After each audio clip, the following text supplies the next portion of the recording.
Hello, good evening, and welcome. Happy St George's Day, you English peeps that are out there.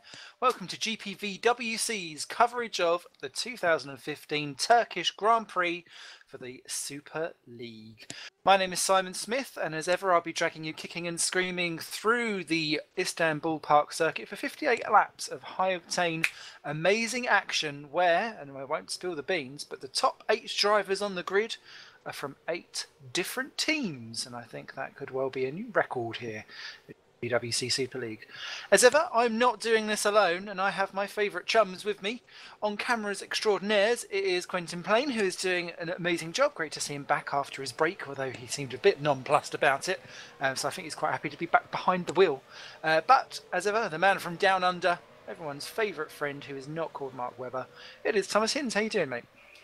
Hello, everybody. Welcome to the broadcast. Yes, doing all right, doing all right. Looking forward to this one a lot, as we've got some interesting mixes now, of course, with development really kicking in big time now, with the gaps between cars possibly making a difference. But yeah, definitely looking forward to this, and there could be some very interesting things that could happen, and I'm keen to see what will develop. Yes, and this Istanbul Park circuit has already played host to a couple of big high drama races. The Formula Challenge race earlier on in the week on Tuesday was a wet, dry affair with just enough wetness to cause you enough issues and some quite big crashes and pile-ups. Same was true of last night, although it was a wee bit drier. Tonight we're expecting a dry race, but what we are also expecting is a entirely closed-up field. The whole top 27 drivers that set a time in quali covered by 2.3 seconds, and only 2 of those was over 2.1. So really tight grid. 8 teams in the top, and a new man on pole position, Fran Lopez in the Red Archer. A bit of a surprise, you'd have thought. Yeah, a little bit. Especially being in a new team and sort of adjusting to it. You'd think he'd maybe take a race or two to adjust, but straight in the car and he's right at the top. So I guess very quick adjustment for Fran, which is interesting to see. And then of course Pushka was up there as well in second. Then I thought a bit of a surprise as well here was Lewis Redshaw in third for CSG. He was 2/10 off the pace, and you've got to keep in mind that the CSG car it's about midfield in development. It's definitely not as well developed as the Red Archer or the VOD Ball and cars like that. So not an amazingly developed car, and yet there he's in third, and Alex Cooper in fourth again. Showing his pace once more in a not amazingly well developed car. So yeah, it's interesting to see this. These guys seem to exceed their expectations. James Kirk just tweeting in, saying it's the first Red Archer pole since Jason Muscat in Mexico 2011. So great stuff for them, and good to see the Red Archer VRT team back on the top. 8 different teams, as I said, in the top 8 positions. Massively close field. Some changes on the driver lineups that have come in. We have Oskari Kantonen is not with us this evening. His internet has died on him. So last minute stand-in, and he's really up against it, despite being in the most improved card, is Tim Straub. And he's going to find himself with an awfully steep learning curve, I think, this evening. Yeah, I think I would have to agree with that completely. I mean, especially being literally last minute, about half an hour before the race car deal sign in. Yeah, it's going to be basically his objective. I'm sure will just be finish the race and try to stay out of everyone's way. So yeah, that'll be his objective. So I'm sure he can manage that. I'm sure he'll do a good job, and I hope he does well because I'm sure that'll be good for his confidence and his experience in this series. Absolutely. Other changes afoot. Menno Klont is racing this evening for Woods Racing, not his own Adonis team, but they've had some changes as well. Lewis McGlade stays in for a second race after a testing debut, but James Johnson returns to the Adonis seat, and that is his qualifying effort is his best so far this season. And as we are mini JJ fans, because of his giggle, we'll point that one out, although I promise we will not fap and fan base over him all evening. The other changes that we have, of course, Tom Vandervoort now confirmed at Midnight Motorsports. He stays in there. Tommy Hagen is in the second Red Archer, back in that seat, hoping to do well again. And the other change is the Fran Lopez moving from Adonis to Red Archer, and the second Hawkeye seat of Gergo Boldi now replaced by Jason Muscat, who used to be at Red Archer VRT, now finds himself in a red and yellow car. Very well experienced driver and immediately putting himself right into the heart of the field in that Hawkeye. Yeah, indeed, it's it's obviously a very well developed car again. Hawkeye, I believe, or not? Sorry, not very well developed, but theirs is, it's again in that mid pack again. Actually, there's a whole bunch of about 6, 7, maybe even 8 cars that are all really close in development. So it's in that midfield pack. Definitely one that could get good results, as Vitek has been showing so far this season. And he's, as you say, he's Jason Musker. He's got a lot of experience in these cars and just in general racing. So I think if anyone's going to make a good job of that car, it'll be him.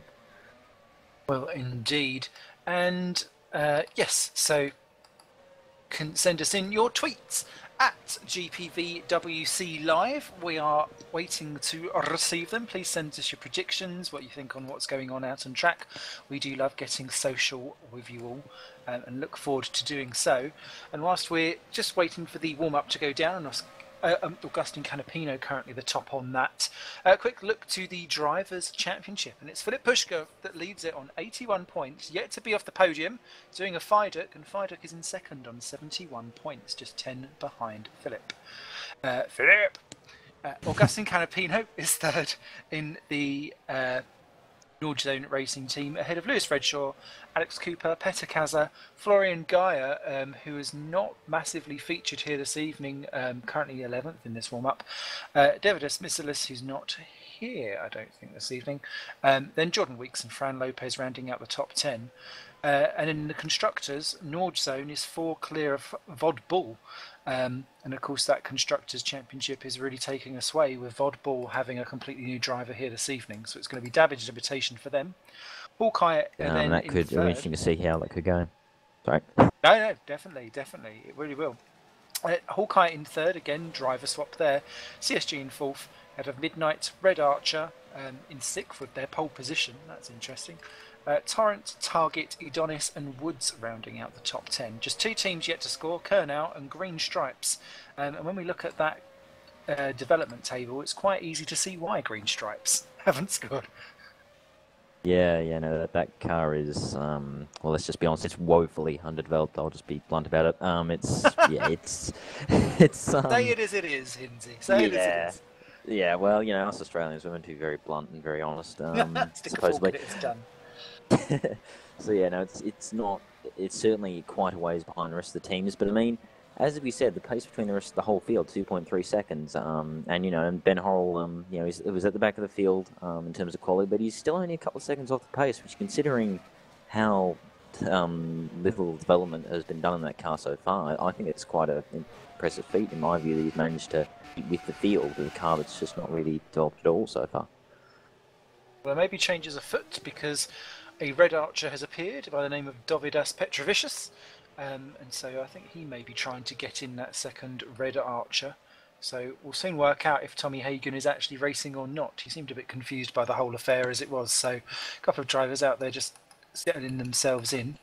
Why would you, as just going back to Green Stripes, why would you not develop your car? Sounds like such a stupid question, doesn't it?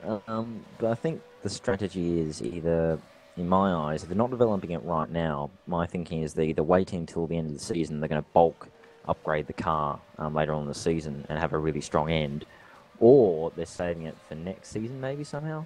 If that's possible, no, we might switch to RF2, which is the plan anyway for next year, but perhaps they're hoping to save development for next year perhaps, and then have a really good car for next season, is what I'm thinking. Because otherwise I can't see why they would hold back so much. So, that's just my thinking, but, who knows? There might be some sort of hidden strategy there that we just don't know. Well, let's hope it's a masterstroke, because they are looking struggly-wuggly, and of course with this whole 3-season rollover on Super League, the team that is at the bottom faces relegation. At the moment, that is actually the second worst car out there on the grid, the Phoenix F1 team. Kieran Ryan, a long stay in that team, and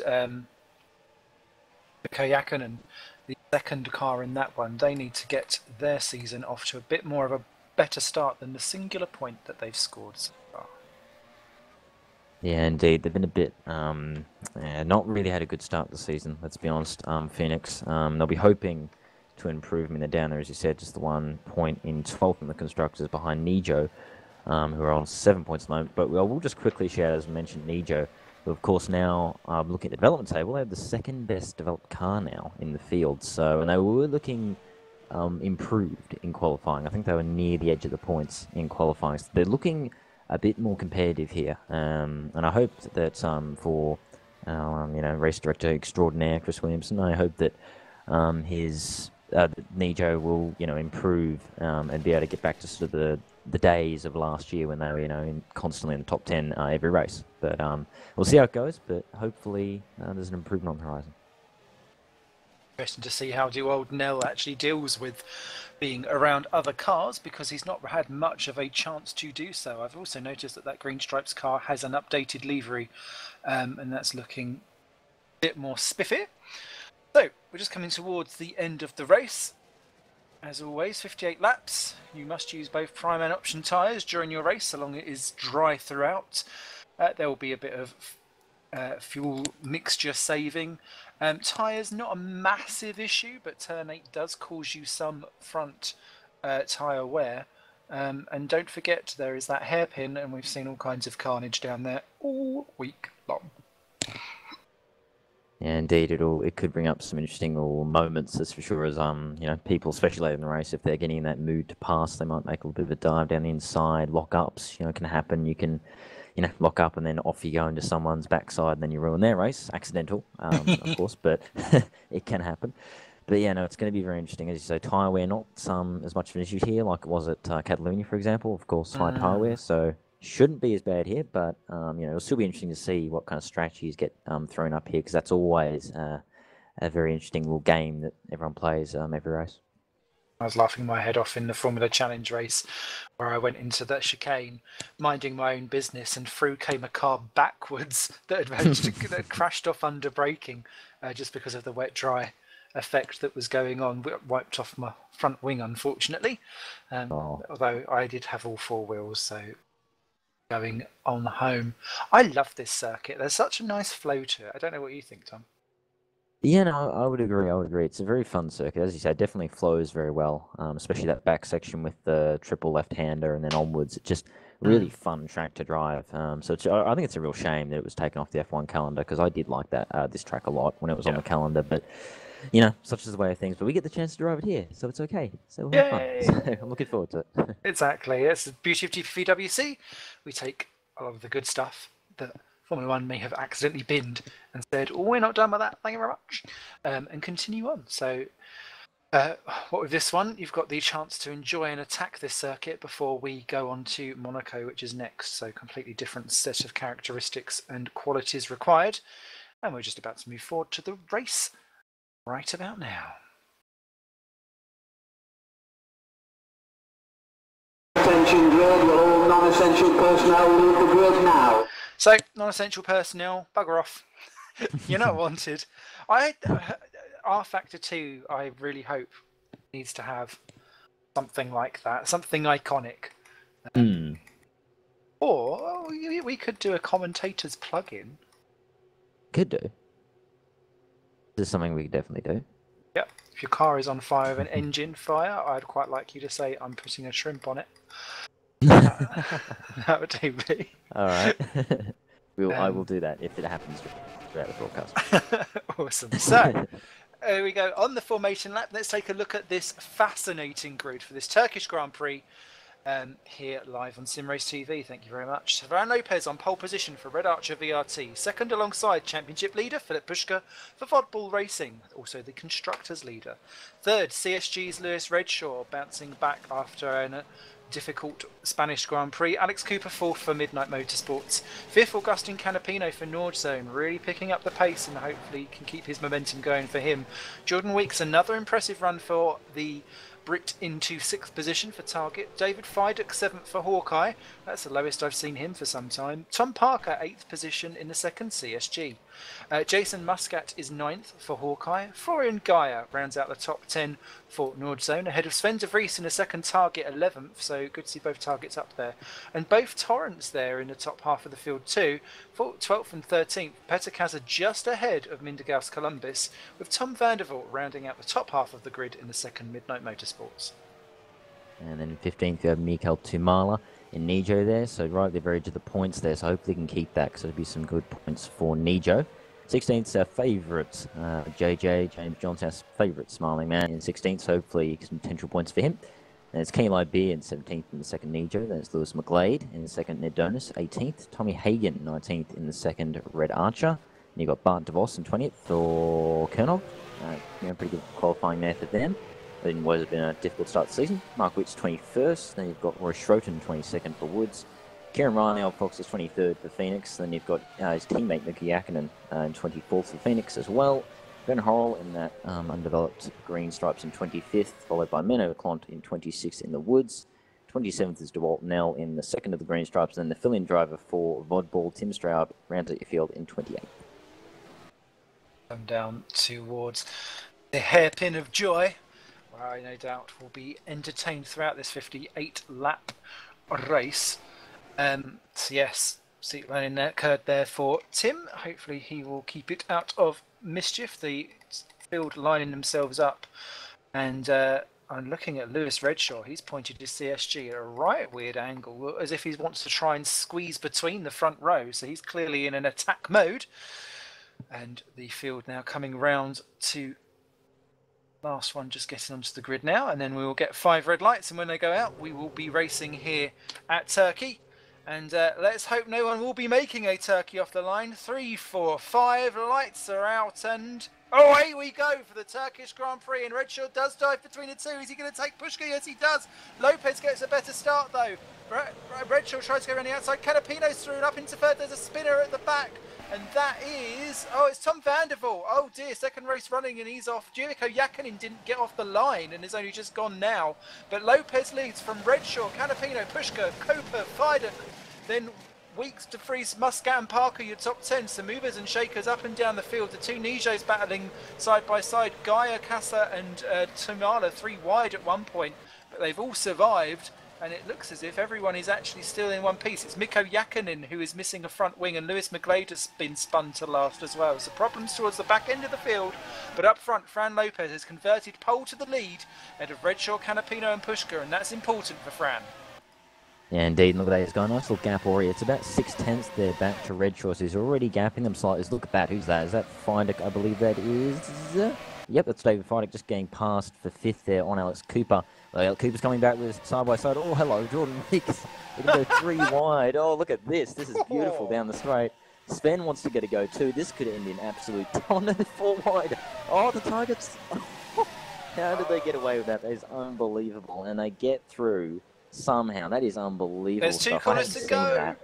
Oh, they're still going. Look at this. And Cooper's, by the way, he's kept it. He's in 5th now, and then there goes Fidek. He gets back past the targets. There's about 6 different switches for position there. Oh, hello, who's that? Second and third, Canapino. Yeah, Canapino went round the outside at the hairpin. Redshaw gets him back down at turn 1. Pushka's looking like he desperately wants to go for it behind. Jordan Weeks has just retaken Sven De Vries for 7th and 8th positions. They're all kind of bottling each other up, but Redshaw goes in deep into turn 3.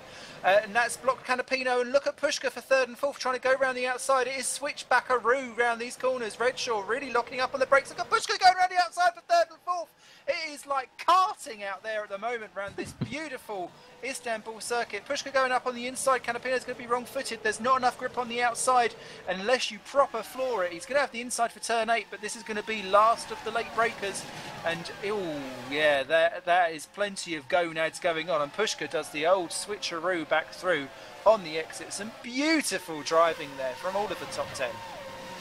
Yeah, indeed, there's some unbelievable driving. I haven't seen that sort of driving for so long. Nearly 4 wide down the straight. That was something else to watch. It just shows the quality we have here at GPVWC, because that could have easily ended in disaster. But hello, look at this, Canapino. Yep, Cooper all over the back of Canapino here for 4th.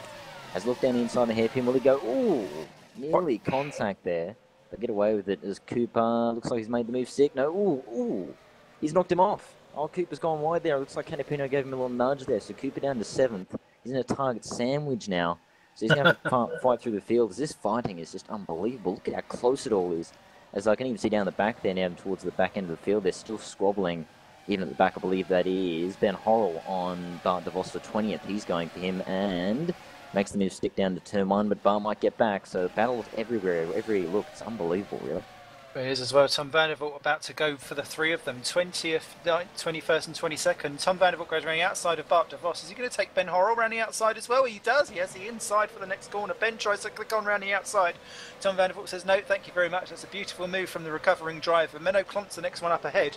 And he is one of only 3 drivers that are on the prime tyres. Duold Nell and Mikko Jakkonen, the other 2. But Jakkonen's been into the pits and done the old switch.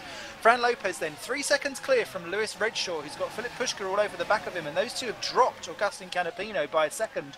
Canapino's made a mistake, and that's dropped him into the clutches of Fiduk, so he's lost a second. But look at Pushka for second and third then on the back, straight into the slipstream. I could see in practice people were really setting their cars up for straight line speed, sacrificing corners because they knew that this was the overtaking place. And down the outside Pushka goes. Is he going to be last for late breakers? No, he's not. Redshaw comes back through on the middle, locks up slightly. Pushka's going to have the inside though for this little flick flack. You can really do side by side if you do it properly, just as Fiduk and Canapino are doing behind.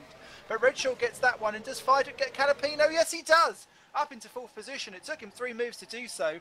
Pushka's going to have a look at... No, he's not at all. But look at Canapino, Weeks. Ooh, Weeks and Cooper, they're getting a bit argy-bargy, but Canapino lost out in 4th and 5th position. That's pushed Weeks into Cooper. Cooper's having a look at Weeks for 6 and 7. Target versus Midnight.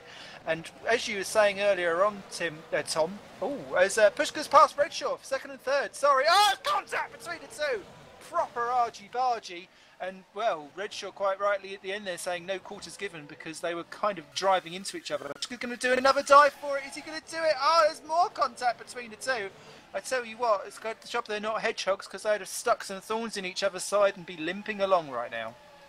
Yeah, indeed, it is unbelievable. Aggressive, controlled so fast. They've gotten away with it, but it is looking a bit hairy out there. So I'm just going to point out, notice the lead. It's 4.1 seconds already. We're only 3 laps in, so this battling is just being fantastic for Fran. He is just going down the road, and it's unbelievable how much that gap is now. Look at this again, Pushka down the straight here. He's on the back of Redshaw. Will he have a look down the outside? I would suspect Redshaw's going to cover. Oh, we nearly had a look down the inside there. That was very, very brave. But he goes for the switchback, goes for the Ricardo move. Poked him from behind. Oh, there's a big crash. Cooper and Weeks, they've selected each other. They've done a Red Bull down into turn 1. Cooper was having a go at Weeks. And then, oh no, De Vries hit Cooper. Weeks got T-boned out by his own teammate and he used Cooper as a missile. That's absolutely crazy. Alex, unfortunate. He'd backed out of his move, but sadly, De Vries just went yoink and smashed him into him by accident or whatever, I'm not sure. Oh, what a shame there. Jordan Weeks again, unlucky. Cooper even luckier still. And Sven De Vries actually was the man that instigated it. Now finds himself up in 6th. That's not good at all, but it is. Fran Lopez, 4.7 clear now as Redshaw and Pushka go at it for 2nd and 3rd again. All calm there. Fiduk 4, Canapino 5, De Vries 6, Parker up to 7th, Muscat up to 8th on his return to Super League, Columbus 9, and Tumala 10, Nijo 11 as well with Libeer, Florian Guyers 12, then there's a gap back to Schroeter, Peter Kazas 13, and Default is full 15. Yeah, indeed. I'm just seeing straight in there. I'm sure that Ollie Woods will be having a nice little moment of joy with him in the points. So don't jinx it. Don't jinx it. I'm not going. Yes. No. I'm not going to say anything more. Let's just leave it at that. But yes, no. Interesting to see as well as you said, Nijo in the points right now. So that's good for Nijo. But let's hope they can keep it throughout the race. But it's just. Bushki. Oh, yep. He's going for it again around the outside again. As Redshaw, of course, defending the inside. Will he hold it? He's going to try. Of course, no. He's gone wide. Yep. So Redshaw will keep that position. But it's a fight and a half. But I mean, look at this, though. It's 5.2. It's got to be more now that they defended. It's got to be a good 5.5 seconds now. Fran's got, 5.4. So this battling is just fantastic for Franz. He's just going down the road. So I'd always say to them to... Clash. Back down the back there. It's 17, 16 and 18. They've actually stayed on the track together, but essentially, Menno Klont clonted Kieran Ryan. Ryan then just clonked him back almost on purpose on the way out again. All getting a bit argy-bargy. Tommy Hagen was around the outside of them and all 3 kind of smacked into each other coming out of the final corner. They've kept all going, but it's not helped them at all as Pushka on Redshaw, and Pushka was slightly ahead, but he's backed out of it down into turn 7. Redshaw on the inside again. This is only hurting the tyres. And Pushka there, look at the way how he's pulling out as if he's trying to line up for a different line around turn 8. You can take different ones of them. Some are more effective than others. Oh, Redshaw runs out wide. That's not the first time he's done that. I could see Canapino doing the same behind. But Redshaw has a different later line into the chicane, and it's making him lose time on the exit. Pushka has a better exit and is straight onto the back, and this is probably the closest he's been round this corner than any. So now is the time. Push to pass for Pushka. Down the outside, Fiduk waiting for all the carnage to kick off. And he's got his car more ahead, but that's too deep. Oh, dearie me. Someone get that man a deep sea diver, because Fiduk's going to have a go. Yeah, I was just looking at it, and Fiduk was like, hello, I'm going to have a look here now. But this is unbelievable. Now look at that, 6.8. Yeah, Francis is going. So we go down turn 1. Is he going to get him? Yep, down the inside. He's got him. But will Redshaw get back? Yep, do the switchback. He's going to be inside. No, not quite. Looks like Pushka's got it, but he's going to have to go defensive now. It's down here. Redshaw's going to go for the outside to the inside move, as Vanderbilt did before. But no, he doesn't have it. So Pushka's made it. He moves into second place. And no rest for Redshaw either, because, of course, now he's got Fiduk all over him. So Redshaw is just in a constant flux of battle now here on the top end of the field. The love between those two equates to divorce, because David Fiduk and Lewis Redshaw, ex-teammates last year, it was frostier than a snow maiden's nipple, and quite frankly, I think that could be an interesting one. Different lines into the entry of turn 8 again, seeing that Fiduk then runs wider on the middle section, the third of the 4 turns, kind of keeps them all apart. Further back, we've got Jason Muscat all over the back of Tom Parker for 7th and 8th. That looks a bit closer, but I think what we'll have to do is kind of watch them all come down to the hairpin and see who's going to be making the moves. There's more moves further back. Jordan Weeks has retired, by the way, after that collision with Alex Cooper. So that is our first retirement down to the hairpin. Everyone looks okay. To Freese in 6th, though. Struggling with Parker 7, Muscat 8, Columbus 9, Sumala's in 10, and Gaia and Liberia side by side, 11 and 12.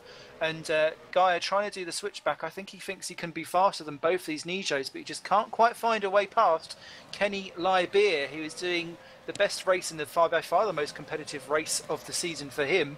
And for Nijo, 10 and 11, they will be delighted with that, as Tom Vandervoort takes 14th from Roy Schroten down at turn 1. Indeed, there you go. So Vandervoort now up into 14th for Simcraft, so good points for him. No, Menno Clonton 16th, by the way, and he's on the prime, keep in mind, so he's going to have less pace than the others around him, as I believe it's just him and DeWalt Nell at the moment. Oh, and Yakinen, they're on the prime, so keep an eye on them, especially Menno. I mean, being on the prime is a bit slower, so potentially look for him to come back through the field a bit as he goes on the option and everyone else goes on the prime. But interesting battles going on, as Pushka's got a little bit of a gap now. It's about a second back to Redshaw, who's still got Fiduk behind him. That should be interesting to see how that develops. Canapino also, by the way, he's now catching up to them, so he's in this back for that 3rd spot. And it's Sven who's got a bit of a truly train with about 4 cars or so behind him. So there's a bit of a pack there, and I reckon that could be the one to... Actually, yeah, I reckon he's the one to watch down here. Although Fiduk's looking pretty feisty on Redshaw. Not really, no, he's not close enough. So look, this Sven's going to go defensive here against Parker, who's going to have to go around the outside. It's probably going to be the trademark move, really, isn't it? As everyone's just going to defend that inside line like it's no tomorrow. Oh, hello, is he going to hold it? Oh, nearly. He's going to have a better exit here. He's going to go out wide, get that exit. Yep, get an exit for turn 1. Got a much better drive out of the corner as Sven had to take a compromise line. Look at that, going really defensive there. He's up against the wall.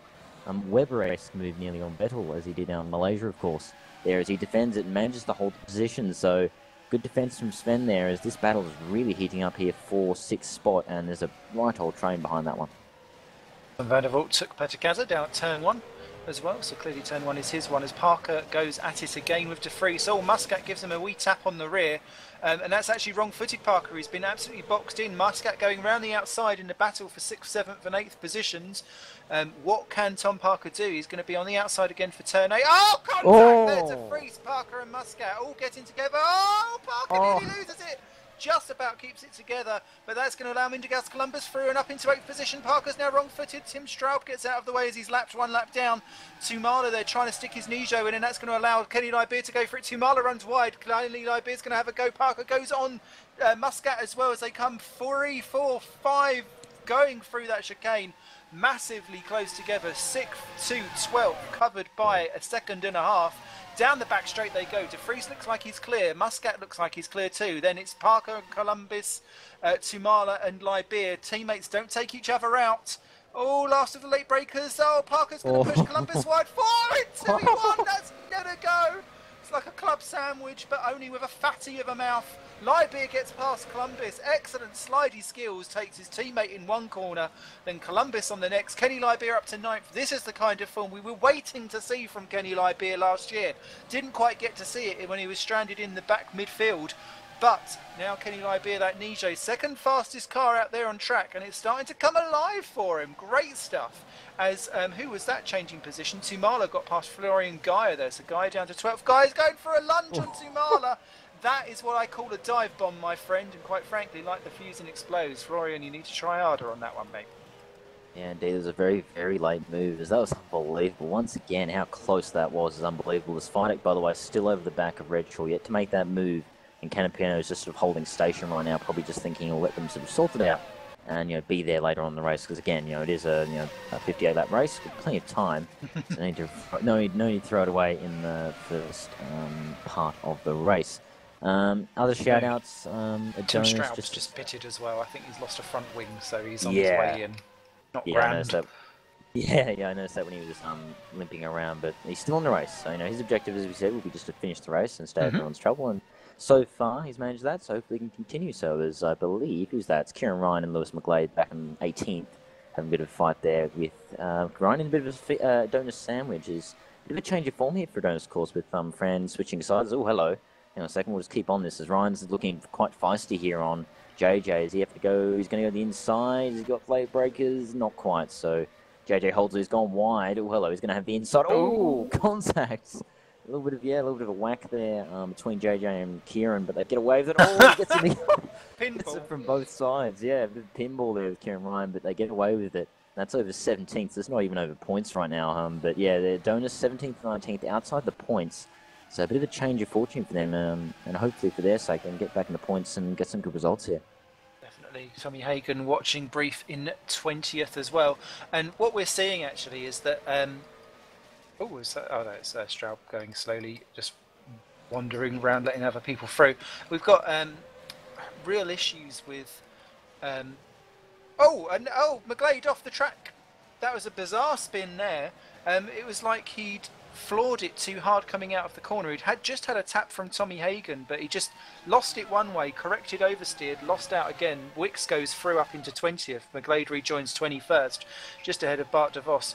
So real dramas and issues there. Let's go for the battle for P8 though. Kenny Liberier's just overtaken Tom Parker. Tom Parker's going to try and go back through again. They nearly collect each other down side by side, and this is, Liberia around the outside. It doesn't quite work, but the problem is that people are not shy about just sticking their nose into that second last turn, and if you can do it, you wrong set the person so badly for the final turn. You can set it up beautifully for turn one as Parker goes defensive, and that's what Liberier's been trying to do. He's going to go around the outside doing the Van de Vue. That was a little bit too much of leaning going on between the two, but there's going to come a point where people are going to push that a little bit too hard, and as much as I love sticking your nose cone in where it don't belong and trying to push your luck, I think some people are going to push their luck a wee bit too hard, and it's going to make a difference later on. As someone was in the pits there, it's Kieran Ryan, so maybe he did. Lap 12 we were on, a 58. A little bit early for pit stops for my liking. Yeah, indeed, especially on the track, as we said, not a huge highway track, so, geez, he nearly loses there out of the pair to exit, but he's out there on track now on the prime, so yeah, it's possible the suspension damage maybe, it would be my guess, because it does seem a bit early to be coming in, as that pack is really quite something. It's behind Parker, yeah, just saw it there, might be having a little bit of a look down into the left-hander. He's going to be all over him down the straight. Surely he's going to have a look down to a hairpin again. I'm sure a bit of classic around the outside move, if I'm not mistaken. Yep, there you go, defends inside. Columbus hello, look at this. Yeah, Columbus is having... Oh, no, he's not going to 3 wide down to the hairpin. Don't kill Kenny! Locked up. Oh, gets away with it somehow. And look at that, Liberia around the outside. Gets Parker. What a move that was. Went all the way around the outside, while Columbus is sticking his nose up the inside. Great move from Liberia there. Seen how moves to 8th spot, and we'll see if he can maybe catch Muscat and De Vries, who have sort of gap this pack now for this little trio. As hello, everyone's pitting now. Look at this, Yeah, Sumala in. Yep, a few of them in. So maybe it is we the time to pit. miscalled it, and people were going for the tyres early. Guy, Vandervoort, Sumala, all in, all coming back out again. No, 2 on options, 1 on prime, so that's interesting. Clont, our leading prime driver, up to 13th now, battling with James Johnson. He's just been caught by him, so clearly those tyres slightly slower, but he's not exactly miles off the pace, so we'll see how that develops for them. But different strategies being called out already, and yeah, fascinating stuff. Alex Cooper as well has been into the pits somewhere along the line because he's down in 22nd. He came in for that front wing change, didn't he? So that's why he's so off the pace at the moment. As Lewis Redshaw, still in 3rd place, he's been dropped by Philip Pushka, 10 seconds off of Fran Lopez. Lopez still leading away by 7 seconds, but he's got David Fidek once again on his back. This is the closest he's been for about a lap or two. Takes a little faint look, but decides better of it for now. And Lopez, our leader, is into the pits. As is Fidek, as is Redshaw. There you go, yeah. So we must have called this wrong because, everyone's coming in. So, we must have made a bit of a false call here on the tyres. But Pushka stays out. But, I mean, after Catalunya with how well he kept his tyres, it's not too much of a surprise. So, wouldn't be surprised if he maybe keeps it going for another lap or two and sort of extends those tyres because that is his speciality as Fran comes out just behind Jason Muscat there. And actually a nice little pack there. Nice little gap, sorry. He's got not really, actually. He's got Sven and Muscat just ahead, and they're going to be battling, of course, for position. So it's not the best place to be, but he does have a little buffer. So he'll be hoping they pit next lap so they can get some clear track to extend that gap. Definitely. As so Pushka there pops up to the lead at the minute from Augustin Canapino. De Vries and Muscat, that battle is now temporarily for 3rd and 4th. Fran Lopez is about to join it in 5th and wished that he would clear the way quite quickly. Columbus is yet to pit in 6th. Casa yet to pit in 7th. They traditionally go later anyway. Redshaw is in 8th, just ahead of David Fidek. So no changes on the strategy there, but on cold tyres that could be interesting. Roy Schroten in 10th for Woods, yet to pit still. Gaia 11 has leapt Frog Parker in the pits, so that's interesting. Then it's James Johnson and Kenny Lybeer and Tom Vandervoort currently in the points. We've just had our 2nd retirement. It's Menno Clont. He's just disconnected, I believe, so that's hit the end of him. And here comes Fidek on Redshaw for 8th and 9th. Ooh, leaves him just about a car's length, but not a anorexic more. Down then to the hairpin. Fidek rounding outside, Redshaw giving him just about enough room, and Fidek will have the inside for the next turn, so he'll run Redshaw into the pit lane practically, and Redshaw's just saying no. He's got good stuff out of that final corner. It's very difficult to get that turn right and actually get a decent apex out of it. He goes to the inside. Fidek actually just taking the normal racing line. I thought he'd be more of a I'll grab the slipstream and go for it guy, but choosing not to. So that fascinating for me. Roy Schroten, Peter Kaza in the pits too, as is who is the battle between De Vries and Muscat, and actually that's really favoured De Vries. He's got a much better stop over Muscat, so there's more than a 2.5 seconds between them now. Yeah, indeed, it's a nice little gap now, so Sven will be happy with that. He's now a nice little bit of lone track, probably the first time all race after the pack start for him, but yeah, he's in a nice clean area now. He's got a gap over Muscat. That's Gaia in 9th, Parker 10th, Lybeer 11th for Nijo, so good stuff there. Then it's Van Der Veen now 12th, so Van Der Veen's coming through the field. He'll be on the back of Lybeer soon, so keep an eye out for him. He's on the option tire too, and Lybeer's on the prime, so he'll probably be a bit faster in this stint. There's Tumala, 13th, Casa, 14th. Again, he's on the option, and Tumala's on the prime, so expect to pass soon. And then it's Mark Wicks, actually. Yeah, Mark Wicks in 15th, but I'm pretty sure he hasn't stopped. So yeah, he's still at a stop, so expect him to drop down when that happens. Comes Fidek on Redshaw, 5th and 6th. He had to right back out of that one. Coming in very, very late. They have got a to-be-lapped Jakkonen right ahead of them. So see how Jakkonen, very good driving by Mikko, gets well out of the way as Fran Lopez retakes the lead. Columbus into 2nd, Pushka up to 3rd, and that is because we had a certain Canapino in the pits. Canapino rejoins just ahead of the Redshaw Fidek battle. So he had a smidgy gap, but that has been eaten away. I don't know what I was thinking of. But they have eaten away at that gap despite battling. But Canapino back out and forth. Yeah, actually, I'm pretty sure he was behind that battle. So I'm pretty sure what's happened here is he stayed out while they've been battling, and he's actually jumped both of them, because he's been in clean air. So good stuff for Canapino there. He's managed to gain 2 spots effectively. So good stuff for him, as he will be third once, of course, Columbus pits, who's extending these tyres quite a bit. He's in the option. He's still going lap 15, so he's extending those tyres quite a lot. So that's I guess good for him. He's obviously got good tyre wear control. As, by the way, Pushka is on primes too. He's the top prime runner. It's Libya is next in 12th. So that's interesting to see. Pushka on the prime. We're interesting to see if the guys behind can catch up, as Fidek once more having another go here at Redshaw, but I suspect he goes for the outside. No, too far back. So Redshaw should keep that. So, Change it up a bit, don't you? Otherwise you start to get used to the same move down the outside. Tom Vandervoort passed Kenny Libya for 11th on this lap as well. So the Nijos both on the primes doing that in their middle stint. They're going to fall into like their own little gap at the minute, but that keeps them happy for now. But yeah, you're right actually. Good call with the Canapino. He did jump the pair of them, but he seems to already be kind of backing them up slightly, and Pushka will back them up further because he's on the prime, won't he? Indeed, yeah, and he'll be dropping back behind. Fran, of course, is on the option. So Fran here at the moment, pretty commanding sort of lead and race really so far. I mean, of course, just ran away while the battles were going on, and he's got 5 seconds at the moment to Columbus, of course, as we said, still going on those options. So I sense a possible 2-stop, maybe even 1-stop if he's really keen strategy on Columbus here. So keep an eye out for him. He might be a factor later on if he's actually able to make that lesser stop count and work there. So I'm just looking through the field. Sven and Muscat pretty capped. Everyone's kind of gapped out now. It's really just that Fidek Redshaw Canapino battle is really closest one. Everyone else is quite spread, although JJ and DeWalt and Nell are a bit close down in 18th and 19th, both on the prime. But they are, he's actually JJ's just gapped him a little bit now in 18th. So now a bit out of the points now, JJ, which is a shame to see. But there you go. And Roy Schroten, by the way, is now 16th, so he's dropped out of the points with Cooper passing him back again. But Nijo's still on the points. You cursed it. Yeah, I did. Yeah, it was the curse. It was the curse. I did it, which is the a shame. Aussie curse. Anyway, Is Columbus finally in? Yep, there you go. So what's that? Should be 2-stop, surely. Right on target for a 2-stop. So there you go. Staying on the old option tyres. That's a really good stint there by Mindergaus. I'm surprised more people didn't do it. I suppose it's a relatively short pit lane because you've got the inside to that turn and you can take it at a really good speed. So the overall time lost in a pit lane is not massive. He comes out in 10th, which is a net gain, I suppose, for him, roughly. Yeah.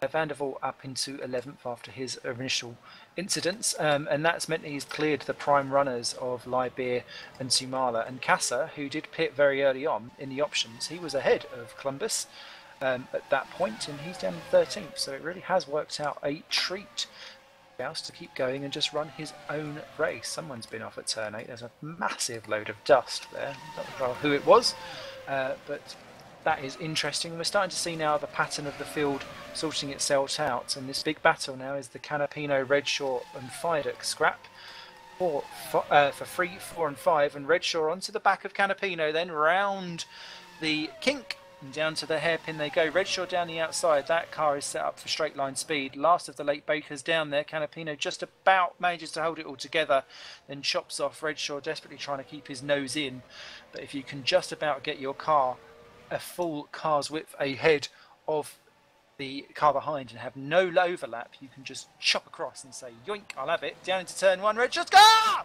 Contact between the two, both go off. It doesn't look as if, Pushka has, Fidek was unable to capitalise on Canapino, but what he has capitalised on is Lewis Redshaw. And that was an interesting one. What was your take on that one, Tom? Well, I'm just having a look now on the replay. Oh, yeah, no, you're right. That was interesting. I almost think maybe Redshaw just miscued his braking mark, would be my guess. It looks like, he's just, I don't know, I reckon he's just miscued it. He's maybe gone for a move and expected the gap to be there, and then Pushka's just kind of come across and closed it off is what I'd look at. So potentially it's a misjudge of where he was going, would be my guess. But yeah, it's a very, very interesting one, as he's now 5th. He's dropped off that paddle now. He's about a second behind Fidek. So Fidek there, good news for him is he's now going to be on the back of Canapino. So he could even get in the podium here as they continue to close down Pushka, by the way. It's about 2 seconds now between Canapino and Pushka. So look for him to get caught here, as again, as we said, he's on the prime. So he'll be dropping back into the clutches of these guys. But then, of course, when they are on the prime, he'll be on the option, so he'll fight back that pace that he loses. So look for him to maybe come back through later on in the race when he does that switch to the other tyre compound. Well, Nell's just been into the pits for a second stop. It's only been 6 laps since his last one, but the car didn't have any visible damage, so that's an interesting one to think of. And the other battle that is going on is the battle for 19th and 20th. Kieran Ryan versus Mark Wicks. Kieran Ryan is on the prime tyre, Mark Wicks is on the option. Therefore, first are in that Kerr now. To two teams battling over potential relegation, you would think, or at least for 12th, 13th and 14th in the Constructors' Championship. And Mark Wicks could well do with a feisty overtake to remind everyone exactly why he's there. Pulls onto the outside. Kieran Ryan stays on the inside, gives him plenty of room, which is unusual for the Irishman. Round the outside goes Mark, keeping it nice and clean. Is he going to escape on the inside? No, he's not. Kieran able to hold the space. Both go so wide that actually I could stick an entire pace of my belly waistline up the inside and have got away with it. And they continue on their little scrapperoo. Not for points at the moment, but you never know quite where this one ends up. And that's the same move. Same move as Redshaw. Yeah. You could see it's just when you take the inside line into that corner, there is like a tricky camber to it, and it means that when you're on the inside, even though you're turning, it appears like you're not. It looked very much like that from the Redshaw point, that he'd got himself onto the inside, and then the car's just not turning in, and you have a much lesser effect on things. As Fidek has a look at Canapino for third and fourth and doesn't get away with it at all. And so you're just meeting 2 into 1 into that specific corner, and it's one of those corners that you just automatically think is a really good overtaking opportunity, but it very rarely pulls off without some kind of incident. Yeah, indeed. No, I'll agree with you there, especially with the camber. It definitely can deceive you into thinking that something's happening when it's not. And also, especially because how wide it is, quite a wide corner, so when you stick out there on the inside, you can sometimes be quite wide. So you'll sort of lose sight of the guy beside you and think, oh yeah, he'll give me room, and then next minute, bam, there he goes across you. Possibly he didn't see you, he's a bit blindsided because, again, as I said, it's quite a wide corner. So it's definitely a very interesting one to try and overtake on as Mark Wicks does it down in 19th. Oh no, there's contact. Kieran Ryan off the track in 20th. And Lewis McGlade goes yoink through up into 20th. Ryan's going to go around the outside. There's going to be more bashing between the two. And Kieran Ryan bashes his way back into 20th position. That's pushed Lewis McGlade. If I just say names, eventually I'll get the right one.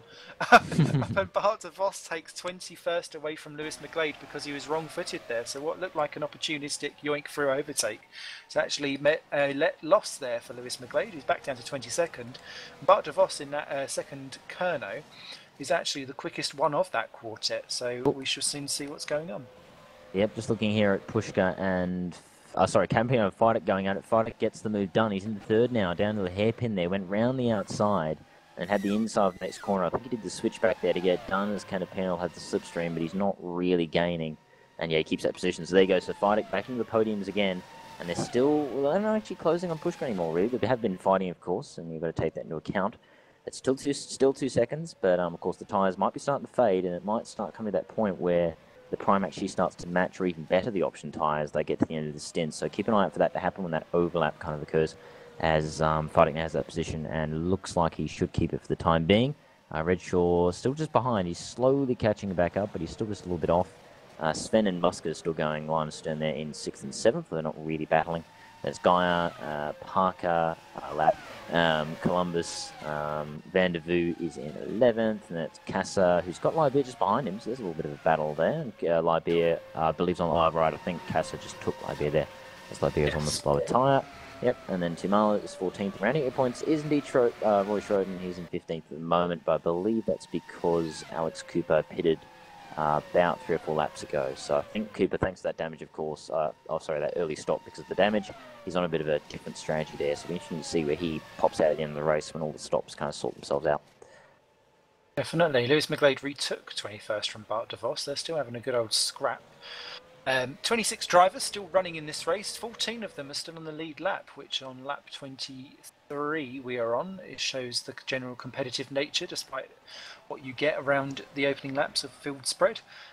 really showing some great stuff. 1 lap down Mikko Räikkönen in the Phoenix after his lap 1 pit stop for a front wing. 3 laps down Tim Straub, still going though in the Vodball, which is a valuable racing experience for him. Let's take a quick peek at this battle for 20th, 21st and 22nd again, because McGlade and DeVos, so busy battling each other, have recaught Kieran Ryan. Mark Wicks has gone up the road and got away from it all, so he's doing a fine job. These three all on the prime tyres as well, and look at McGlade sucked up onto the slipstream and passed before he gets to the thing, and look at the way he chops across as if to say, I'll have the inside. Kieran Ryan says, I don't think you will, my friend. Goes down the outside and he knows how to stick his front nose up in there, gets back up into 20th position. Bart DeVos says, I don't think so, mate. I'll have you down at turn 1, I think. McGlade a little bit of an awkward exit due to the angle of arrival, and I think Bart DeVos will take a look. Is he going to take a last minute stab? Yes, he does. The car almost out of control as he's all 4 wheels locked, but gets through on a brave move. McGlade thinks I shall have another go back through, an old back marker brigade driver, and he takes the inside for turn 3. I find that really difficult to overtake there, because this turn 4 is always awkward to do. Sorry. Yeah, no, I was just looking at that there with McGlade. I thought he was going to actually hold it all the way around the outside, but not quite as Kieran Ryan. There just gets a little gap now as these two battle. And just pointing out, as we've already said, how undeveloped their car is. Ben Horrell, he's just behind that battle. He's about 2 or 3 seconds off, and he's also on the prime tyre. So I think that deserves a little bit of a shout out there, because that car is really not competitive at all when you look at the rest of the field. So, kudos there. And of course, DeVault now, he's not too far behind it. He was about 5 seconds behind Ben Horrell and still on the lead lap. So, kudos to those two for keeping those cars sort of, not too far off the rest of them there, despite how undeveloped they are. Yep, that DeVos back on the back of Ryan now, so it'll be DeVos this time on Ryan rather than McGlade. He's not really close enough. We're interested to see if he can close it in down the straight. Looks like he's a bit. Ryan will surely go defensive here down the straight. Yep, goes the inside. DeVos is going to have to go around the outside here. Can he hold it like Ryan did the old switch back and got it back? Yep, a little bit of contact, but they get away with it as he's going to try and get the exit down to turn 1. I saw, oh, hello, oh. A little bit of a moment for Kieran Ryan. I'm not sure if he got help there. I'm not really sure. I couldn't really tell from my angle, but he holds the position there. So, yeah, it looks like just a little bit of an oversteer moment, I guess. But, goes defensive there. We're going to go around the outside. No, he's not. He goes too deep. Look at this, McGlade. Look at this. He's like, oh, hello. I'll just take this back. Thank you very much, while you're having a little bit of a mistake. Look at that. Around the outside, McGlade back into the 21st. A good little opportunistic move there from McGlade. So that's a really nice little battle going on down there outside the points. Oh, we'll even look down the inside there as DeVos is going to try again to get back at him. So it's a nice little battle there in 20th as Wicks, by the way, is just buggering off down the road while this is all happening. He's now about 4 seconds clear of this battle as they all fight it out here for the 20th spot. Great stuff, and especially when you think you've got Kieran Ryan, who has got more experience than a street corner hooker. You have Lewis McGlade, who's on his 2nd race, and Bart DeVos, who's somewhere in between the two, and 3 different cars, 3 different styles of driving, and absolutely showing exactly why Super League attracts the drivers that it does, the best and the high caliber, as Ryan gets a bit wonky on exit out of that corner. McGlade there, almost hitting the peak a bit too soon. You don't really want to overtake before you get to, onto the grass. Don't do that, McGlade. But look at that, waving one way or another. He's got to be careful, and you've got to make sure with Kieran Ryan that you're only making that one move across and do not chop off the nose cones. It's not as if he's circumcising the front wing. But there we go, round the corners, and it's turning into a bit of a wee bitchy slap of the lot as they come across the line. Lap 25 completed for them, lap 26 they're onto, coming up to half distance, and some of these guys, we were looking at 3 stopping. It's going to be interesting to see how they get on. And it's interesting to see the battle for 5 and 6. Jason Muscat nearly peeking onto the back of Sven de Vries before they got to the corner, and he had to back out of it ever so slightly. And Jason Muscat in that Hawkeye is about to make Sven de Vries' target. Very much his target for overtaking, as Florian Geyer pits from 8th position and kicks off our 2nd round of pit stops. Indeed, so there you go. So first to flinch, Florian Geyer there, sitting in 8th. So we're interested to see where he comes out. He'll probably come out, I'd say, around about sort of 14th, 15th, in that sort of zone, I'd suspect. That'd be my guess anyway. So he's in, and he kicks it all off. We'll see if anybody else jumps in. Looking through, doesn't look like anyone else is flinching. So there you go, Geyer, quite clearly the first come in there. So that's kind of interesting to note. As I'd have come to the back of Pushka as well. Oh, yep, look at that, yeah. So this is, of course, as we said, Pushka on the slower tyre.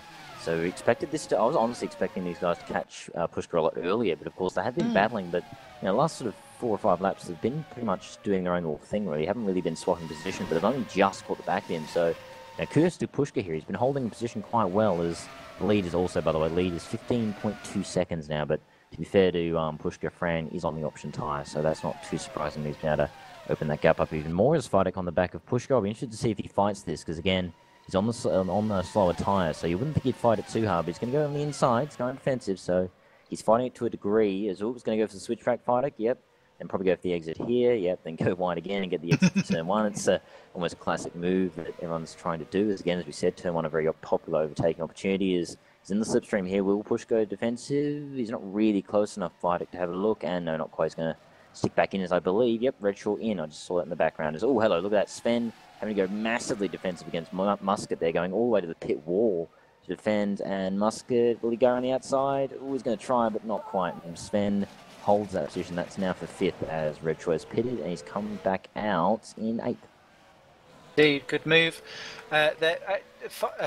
Muscat had actually passed De Vries down into the hairpin and then lost it on the second corner round, so clearly a bit feisty. Tom Parker also pitting on the same lap as his teammate. Thankfully, no pit lane overlap, otherwise that would have caused him a slower stop.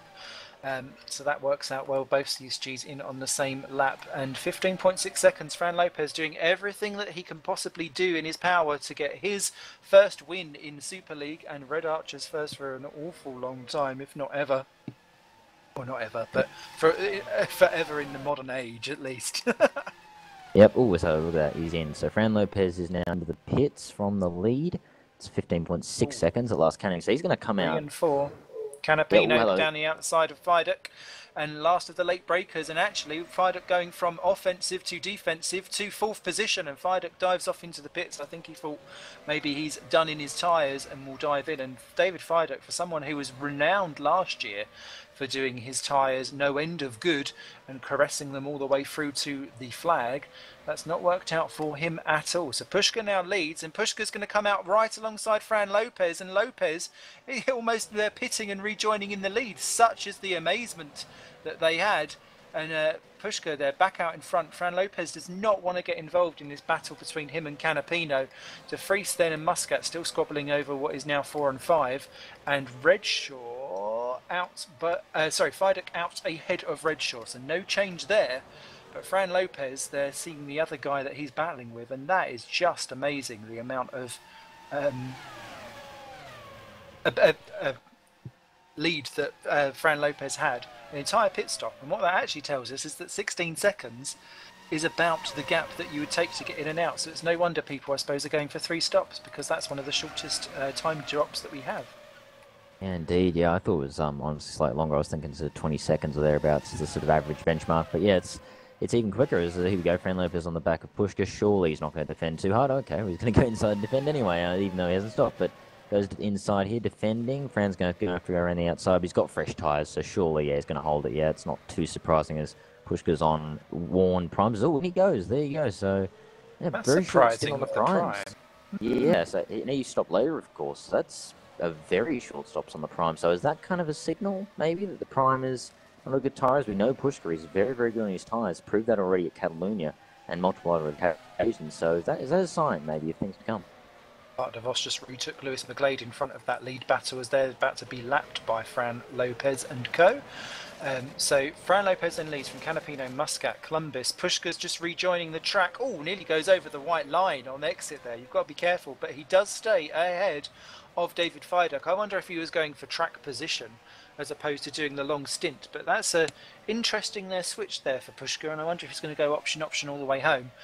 For Hawkeye's David Fidek then just ahead of Lewis Redshaw, who's closed back up again. Kasser up to 8, De Vries 9, Liebia 10, Geyer 11, Parker 12, then Vandervoort, Cooper and Johnson up into the points ahead of Schroten and Tumala, who are just exiting theirs.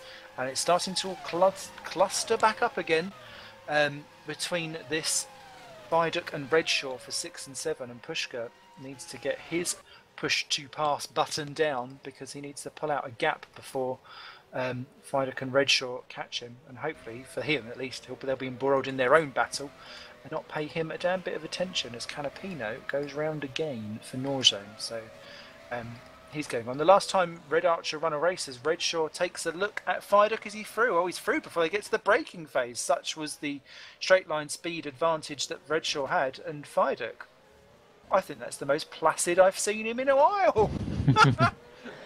A little wee bit of sleep there, or at least that, maybe not fighting it right now. Petakaza into the pits by 8th position. The last time Red Archer won a race, just to finish that off, 2011 with Jason Muscat.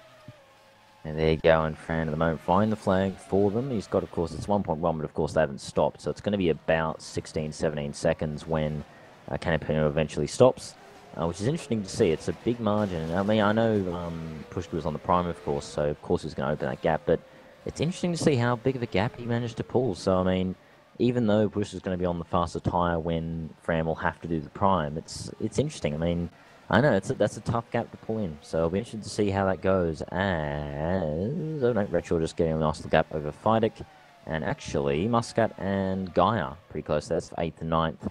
Both on the option. That's Kenny Libia, who's side by side with Parker. There you go. They're both Parker on the option, Libia on the prime. Libia holds for the moment, and yeah, he does just, but again, Parker's on the option and Libia's on the prime, so he should surely get past soon as he's on the faster tyre. And Van der Voort, by the way, is not far behind that either. He's only about 4 seconds back. As Parker down the left-hander, he might get it left-right. This is a bit of an unusual move to stay in the race. Yeah, no, not waiting for the hairpin. Is always going to get it. Yeah, gets it, but it's now, of course, Libia's going to have the slipstream. So can he get back at the hairpin? We're interested to see how this all goes. They go down the back straight now, past that little kink here. He's got the slipstream. He's certainly gaining. He's got to have a look, surely. As Parker goes defensive, he's going to have to go the outside. Has a look, but I don't think he'll have it because, of course, Parker will have the better grip. Or will he? Has a look, but no, not quite. Parker's got the better grip, so he'll keep that position. So Parker up to 10th. Libia back to 11th. But again, of course, Libia on the prime tyre, so doesn't quite have the same amount of grip that Parker does.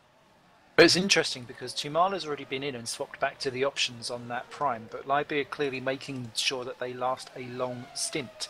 As Gaia and Muscat for 8th and 9th position go at it. Jason almost having a look down at turn 3 there, but the Norzone driver of Florian making sure that that was not possible. Continues on in their 8th and 9th. So I think actually Kenny Libia is going to be really the test case to see just exactly how long these primes are going, because he's doing the longest stint of them so far. As Lewis McGlade is off the track in 23rd position. It looks like he's spun at the chicane. Yeah, he has. Just getting himself going again, but that's lost him out to Ben Horrell, Duold Nell, and Kieran Ryan. Indeed, I've just seen our third retirement, Bart DeVos, and suspension damage. It's interesting now, I'm just looking at the replay. What happened here? I'm trying to decipher what exactly happened. Well, they were together, weren't they, before? I wonder if one caused the other as Canapino overshoots his grid slot slightly in second. Comes in for his stop.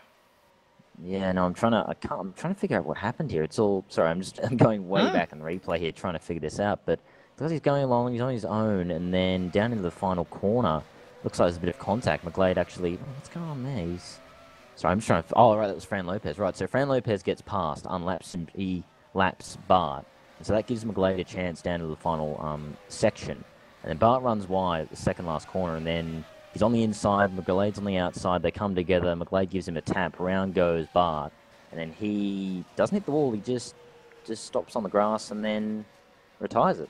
So, yeah, I'm not sure what happened there. It didn't seem like it was race-ending contact. Yeah, I suspect it may be some rage, because, yeah, looks like he went the inside. Yeah, McGlade was on the outside trying to get the exit, and they just kind of came together in the middle. And yeah, I suspect that's got to be a bit of rage there, because that was not that huge of a contact to cause a race-ending sort of suspension failure. So yeah, a bit of drama back in the field. Sorry to long-winded there, but I was just trying to figure out what exactly happened there, but back into the field. No problemo. Fran Lopez then leads the way as lap 32 comes to an end for the Red Archer VRT team. He's got 15 seconds over Mindegas Columbus. He's in second place but yet to stop, and he, I think, is our sole two-stopper if he's going to continue on, and he could well be a fly in the ointment for the cars behind, which is Philip Pushka, Lewis Redshaw, David Fidek, Augustin Canapino, 3-5-4-6. I know how to count for my maths me's. What was that? What was that? Oh, someone sent me back to GCSE.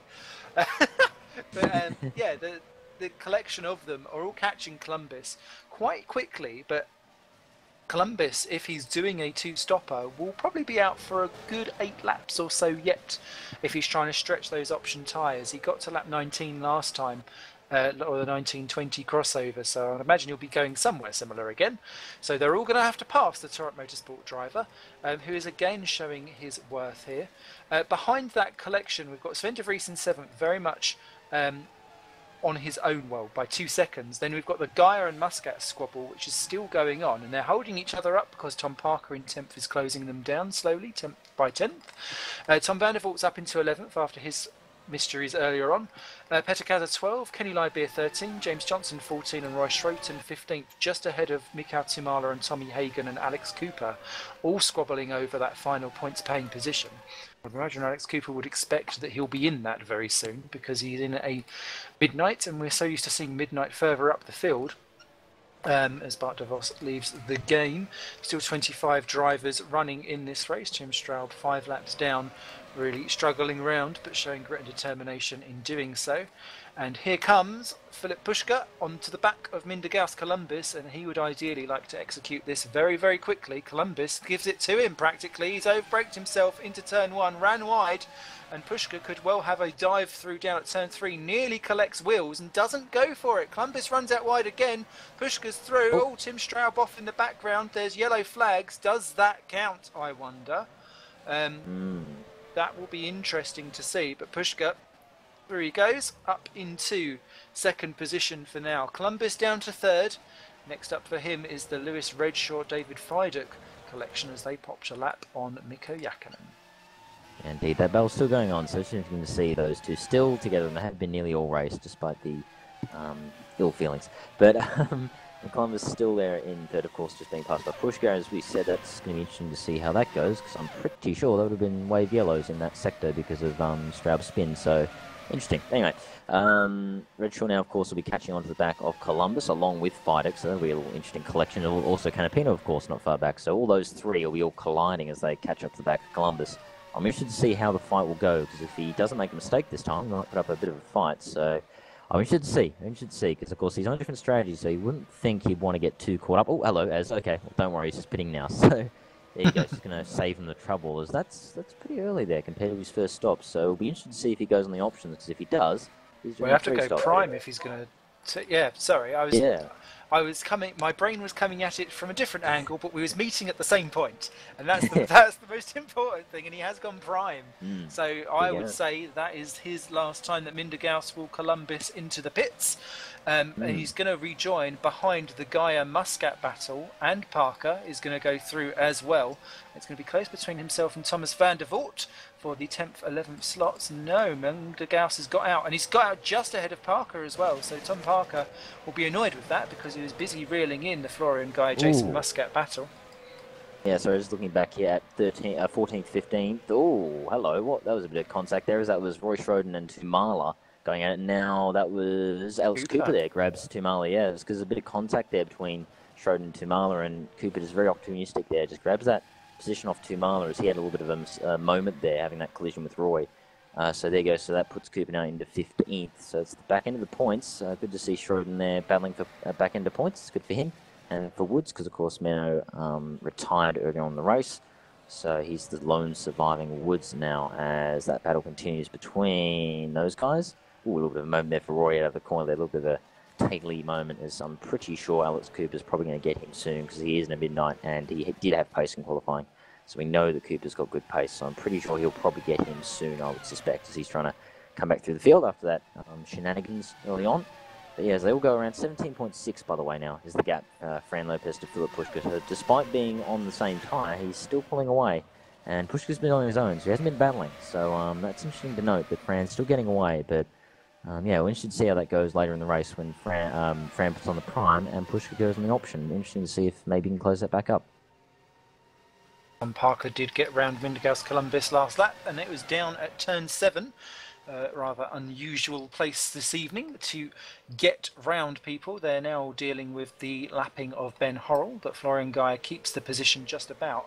And actually, the thing is that Sven de Vries is being caught by the pair of them, because they've stopped battling each other and actually focused on honing in other drivers. So the issue will be is that they're going to catch Mikko Räikkönen, who seems to have been caught in all the wrong places in this last lap or two, but he's doing a fine job to get out of the way. Watch out, Florian, he's slowing down to let you through. I always panic as a back marker when I pull over to one side and people go, I'll nip a quick bit of slipstreaming, because I'm thinking I'm not going full speed. So it always makes me kind of squeeze the sphincter slightly. Not always a good move, but there they go, lapping McGlade 2. And is there any change? Nope, Gaia stays ahead of Muscat. Parker keeps clear of Columbus as they lap Räikkönen, and then it's the Schroten versus Cooper for 14 and 15. I think Cooper may well have a go down at this chicane.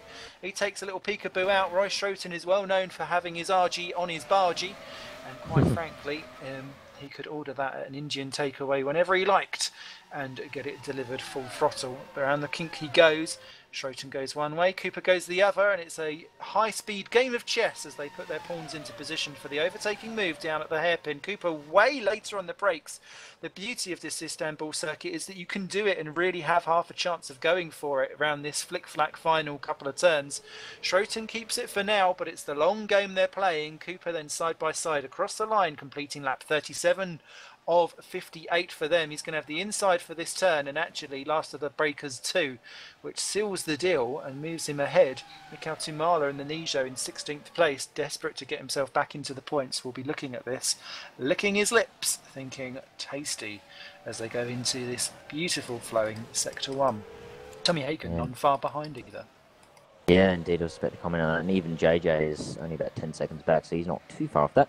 As I said, I was kind of expecting that to happen, as we know Cooper trying to readjust and come back through the field after those shenanigans early on, those wonderful shenanigans. As that battle for third between Lewis and Feidek closing up still, and they still haven't caught. Sven. Sven. That was one I was meaning. Sven, not Pushka. He's still being caught, by the way, by Gaia and Muscat, as they're still going at it over 7th place. And look at that little line, by the way. You've got them, and then you've got Parker, who's not far behind, Columbus not far behind, Vanderbilt's not far behind, and there's a bit of a gap to Casa, but it's about 6 of them there. They're all not far behind. They're all sort of closing up, so I'm interested to see if they all close up even more here in this sort of latter half of the race. Absolutely, as they continue to have their strategies play out before them. Columbus will be the one at the disadvantage. He's the one on the prime tyres, and he will be until the cows come home. But the thing is that he is well within a pit stop at the moment. But what I'd be looking at if I was ahead of him is, can I get 16 seconds ahead of Mindergaus Columbus? Because then I don't have to pass him on track, essentially, is because he's on the prime tyres as he pops a lap on McGlade. And the people that are within the reach, Tom Parker, Jason Muscat, Florian Gaia, as their battle for 7th and 8th continues on. Sven de Vries and Augustin Canapino are all in that margin, so they all have to pull out a little bit of a margin. Canapino's practically done it when he crosses the line this lap, to ensure that they stay ahead of him when they come in for their final stops. So Columbus is going to have to do some serious defending in this final couple of laps, as Feidek onto the back of Redshaw, having lapped Kieran Ryan. That has pulled them back close together in the battle for the final podium slot. Pushka's pulling away from them at like literally a 10th a lap and no more. Mikko Räikkönen has become our 4th retirement though, as he has binned it with suspension failure. There you go. So a shame for Mikko. It's another retirement for Phoenix. So their woes continue here in this early part of the season. So I do hope for their sake they can get things back together, as Gaia, by the way, is pitted. Again, and he comes out in 10th. Vanderbilt also in this midnight, as that battle still continues for Redshaw and Feidek. I swear they've been inseparable this whole race, which I'm not entirely sure they'd be happy with that, but anyway, that's racing for you, as they're 4/10ths, and they're still about 4 seconds behind. Pushka's 18.2, by the way, is the lead now, Fran Lopez, so he continues He'll pit and come back out in the lead. That's exactly the extent of that. That's quite surprising. As Tom Vandervoort takes Kenny Lybeer for 12th and 13th.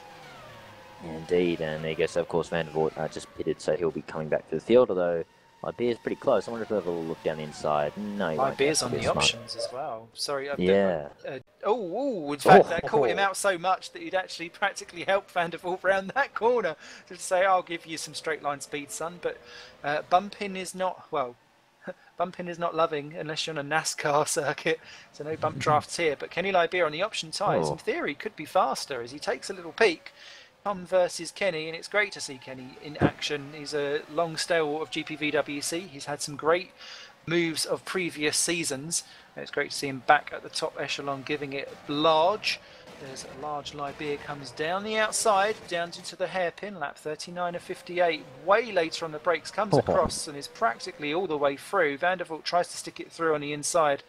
Libera has that one signed, sealed and delivered as they come across the start-finishing line. No one pitted that time round, so Gaia clearly the earliest of them all, and Vandervoort unable to get any slipstreaming through, and Libera can just keep that one clean. He'll have that 12th position for now. Indeed, I'm sure Chuggy will be happy with that, by the way, the signs you'll deliver. I know it's one of his favourites from India, I remember. It was one of his favourite little ones to use. It is a very nice one, I must say. So there you go. So Libera, interesting to see. Yeah, very feisty even Libera. I didn't expect him to get back at him just because Vandervoort's just pitted. I know he's on the slower tyre, but Libera, of course, is going to be on an older tyre, but he's fought back and he's actually got a nice little buffer on him. So there you go. So good on you, Libera. It's good to see him in action, as you said, back in action in the top tier, long stay over GPVWC. It's good to see him in a nice little battle there with Vandervoort there. It's good to see from him. It was a very nice move too around the outside, very classy, I thought. As that battle... Oh, no, hello. Who's that? That was... Redshaw. Yeah, Redshaw in. Yeah. Yeah, so he's in now on that 40, so that's got to be the prime, because of course he has to, because he hasn't done that yet. So it's 18 laps on the prime. I wonder if he'll come out as... Oh, hello, he's parking in as well at the same time. So CSG once more, pitting their guys on the same lap. They do have the gap that they'll get away with that. They won't have to stack, which is good for them. As Willis Park come out, he comes out, Redshaw, he comes out just ahead of Columbus, so he has managed to beat Columbus out, so that's good for him. He doesn't have to pass Columbus on track, because that's actually quite a large gap. It's a bit bigger than I was thinking it would be, but there you go. So Columbus, probably, I reckon he'll be effective, I'd say 4th, 5th, I'm going to say, maybe 6th he'll be, so still, it's, it's good for Columbus. He's making that 2-stop really work for him, I'd say. The only one really doing it, there may have been others, but they may have come in for wings in the meantime. We are at 70% race distance. Lopez, is he pitting this time by? He's taking a weird line in. Yes, he is. Into the pits comes our race leader. We've barely seen him all race because he's been swan and songing it up the front. But it's great to see Fran Lopez doing what he has threatened to do for some time. We know when he put it on right at the front of the grid in the Adonis, which was at that time the second worst car on the grid, and we kind of... My eyebrows furrowed at that point, and I thought, ooh, look at him. And hopefully Tim Straub will move in behind Lopez in the pits. Yes, he does. It's kind of, that signalled Fran Lopez's arrival. He has a history of being extremely fast, but also extremely inconsistent. And I think this is going massive ways, showing actually this is the real potential of Fran, who is an amazing youngster, and I think he's got a very, very long and fruitful sim racing career ahead of him should he want to. David Fidek's been into the pits. He's rejoined in 6th position, where is Lewis Redshaw? Behind. This is going to be the interesting one. The prime tyres are much harder to get up to temperature as soon as possible. And actually keeping the temperatures down is something that Lewis Redshaw has been struggling with this season, as have many drivers, to be fair. But Fidek there a little bit slidey out of the double left-hander, which actually has been a spinny point for practice for many people. We've only seen McGlade actually bin it off there in race trim. But it's one of those ones with the Super League car where you've got so much torque behind the wheel. As soon as you do press the accelerator, that seems to be the place with the least amount of grip, and therefore the most amount of hello barrier that goes on. Redshaw takes a wee peek. Fidek not even feeling the need to defend, and Redshaw actually outbrakes himself, and I think that may neutralise half the threat. Depends on how the straight line speed is as they come round the kink. Redshaw clearly set up for low wings, and so low wings that he's going through. Fidek was placid last time, not flaccid, Mr. Panisi, as he said before. Redshaw cuts right across. I'm not entirely sure. Would I do that myself? I don't know. These chopper crosses seem very brutal and potential for failure, dare I say, as they come across the line and they move to what is now in 7th positions, currently pit stop affected. Fran Lopez has been in and out of the pits, and he still did rejoin in the lead. We didn't say that. Ahead of Pushka, Canapino and De Vries. Muscat, your top 5 currently. with 16 laps to go. Indeed. So it was interesting to see, as you said, it was the move. I don't know. Yeah, I'm a bit sort of iffy-ish, I guess, with that sort of stuff because it is a bit of a sudden move, and it can always end in disaster if you miscalculate where the other car is. So I'm not entirely sure. I'm okay with that kind of thing, but it's a move that people do, and it didn't involve a collision, so I guess it worked in the end. So as long as they don't take each other out, then that's fine. I guess, in a way, because I'm sure that would only make things even worse and what is already a bit of a, as you said, divorce-level kind of relationship there. But, yep, oh, there you go, so Pushkarin from second, so of course he'll go on the option again, theoretically, because he did the prime earlier on. We should see where he comes out. I'm assuming, he should come out still ahead of Redshaw and Fidek, because he was about 3 seconds up the road before they stopped. So I can only assume he'll beat them out again. So at the very least for him, barring as also Sven de Vries is in as well, by the way, from what was fourth, will probably come out around 7th, 8th, thereabouts. Pushka coming out now, and he beats Muscat out. So he's going to be a nice clear space, actually. He's got a nice gap up to Canapino. So good little bit of pit stop there. Comes out a nice little gap. So it's good management there from those guys. As what was I say? Oh, go for it. Yeah, I was just going to say with Pushka, pretty much got second, surely signed, sealed, and delivered as, we'll use that one again. It's pretty much got in check, really, because, of course, he's beaten the guys out behind, and once everyone else pits, he'll be effective second. So at the very least, assuming there's no instance or anything, he's basically got second in the bag. So looking like another good performance from Pushka, but let's not put the commentator's curse on him now. No. Stop that, as Cooper and Schroten come in from the final points paying positions. Also out, it was worthwhile noticing that Columbus was out ahead of de Vries, Gaia and Parker and Casa and Libeer, so they're all going to have to find their way past him if they're going to do so, but they're now all on prime tyres together, except for Kenny Libeer and Nijo, so he's the one with the potential advantage, at least whilst the tyres last. So we'll see how that one goes. Tim Straub has finally retired. He was 7 laps down at the time, but he's crashed, and that makes retirement number 5 from this Turkish Grand Prix, joining Mikko Häkkinen, Bart de Vos, Menno Klont and Jordan Weeks in the kitty litter bin. And everyone else still going quietly strongly. Only 5 drivers a lap down at the moment. Tony Hagen, last of the people on the lead lap, 18th position. Doing a decent job in the Red Archer, but not nearly as decent as his teammate, who is leading the way and actually about to lap him any minute now. He's 6.5 seconds clear of Augustin Canapino, who's still yet to pit, so he's clearly saving that prime tyre for the smallest stint that he can possibly make it. Philip Pushka then into third. Muscat yet to pit 2 in 4th position. They're the 2 that are out of position, Canapino and Muscat. Then Redshaw has not been able to break David Fidek. Fidek's staying in that slipstream. He just doesn't seem to have the downforce to be able to effect a move back through. So it's all going to be about whether or not David Fidek can use those that wing advantage and downforce advantage in the corners to cling on close enough to make an effective move down the straight if he possibly can. Here they come into the chicane. You can really see how they push in together, the accordion effect. But then as he comes exiting out of that corner down a straight, Redshaw, even with the slipstream, pulling away. And having done this with my own setup, the Formula Challenge race, where I'd gone for wings and stability over straight line speed, made it an absolute nightmare to overtake. And it's one of those examples where you can do straight line speed and lose and sacrifice some actual lap time, but therefore get track position. And I suppose at the end of the day, track position is king as Muscat pits. Yeah, indeed. Yeah, you're right. That's very true. And I mean, I almost think I'd almost say that Fidek's gone maybe slightly too high wing because he doesn't seem to be gaining enough through the high, the high downforce sections to actually make a move on retro, as you were saying before. So I almost think he's done too much downforce here because he just can't make a move stick. He's got to rely on Redshaw making mistakes somewhere in one of those downforce sections to make a move. So interesting to note, as we said, it's quite clear that Redshaw's gone for a very, very low downforce setup because he's very fast down the straights. So interesting to note that that's really helping him here in the race setup, as now that everyone's pitted except for Canapino. So Columbus should theoretically be either 6th or 5th. Canapino he actually should beat him out of the pit lane. So Columbus will be, so Columbus will be 6th effectively, which is still good for him as also. Hello, is that Muscat and de Vries 7th, 8th are very close. I believe Muscat's taken de Vries, so that's for effective position. Now 7th Muscat, de Vries 8th. not far behind in ninth. He's about 2 or 3 seconds back. There's another 2 seconds to Parker, and about another 2 seconds to Casa. They're all a bit spread there in that sort of pack, as I think that was Libia also pitted again for another set of options. He's now 13th, but in the points still, and also Tumala in the points for Nijo. So that's good stuff for Nijo. As last guy on the lead lap is still Tommy Hagen in the second Red Archer, but as we said, Fran Lopez is pretty much right about to lap in now.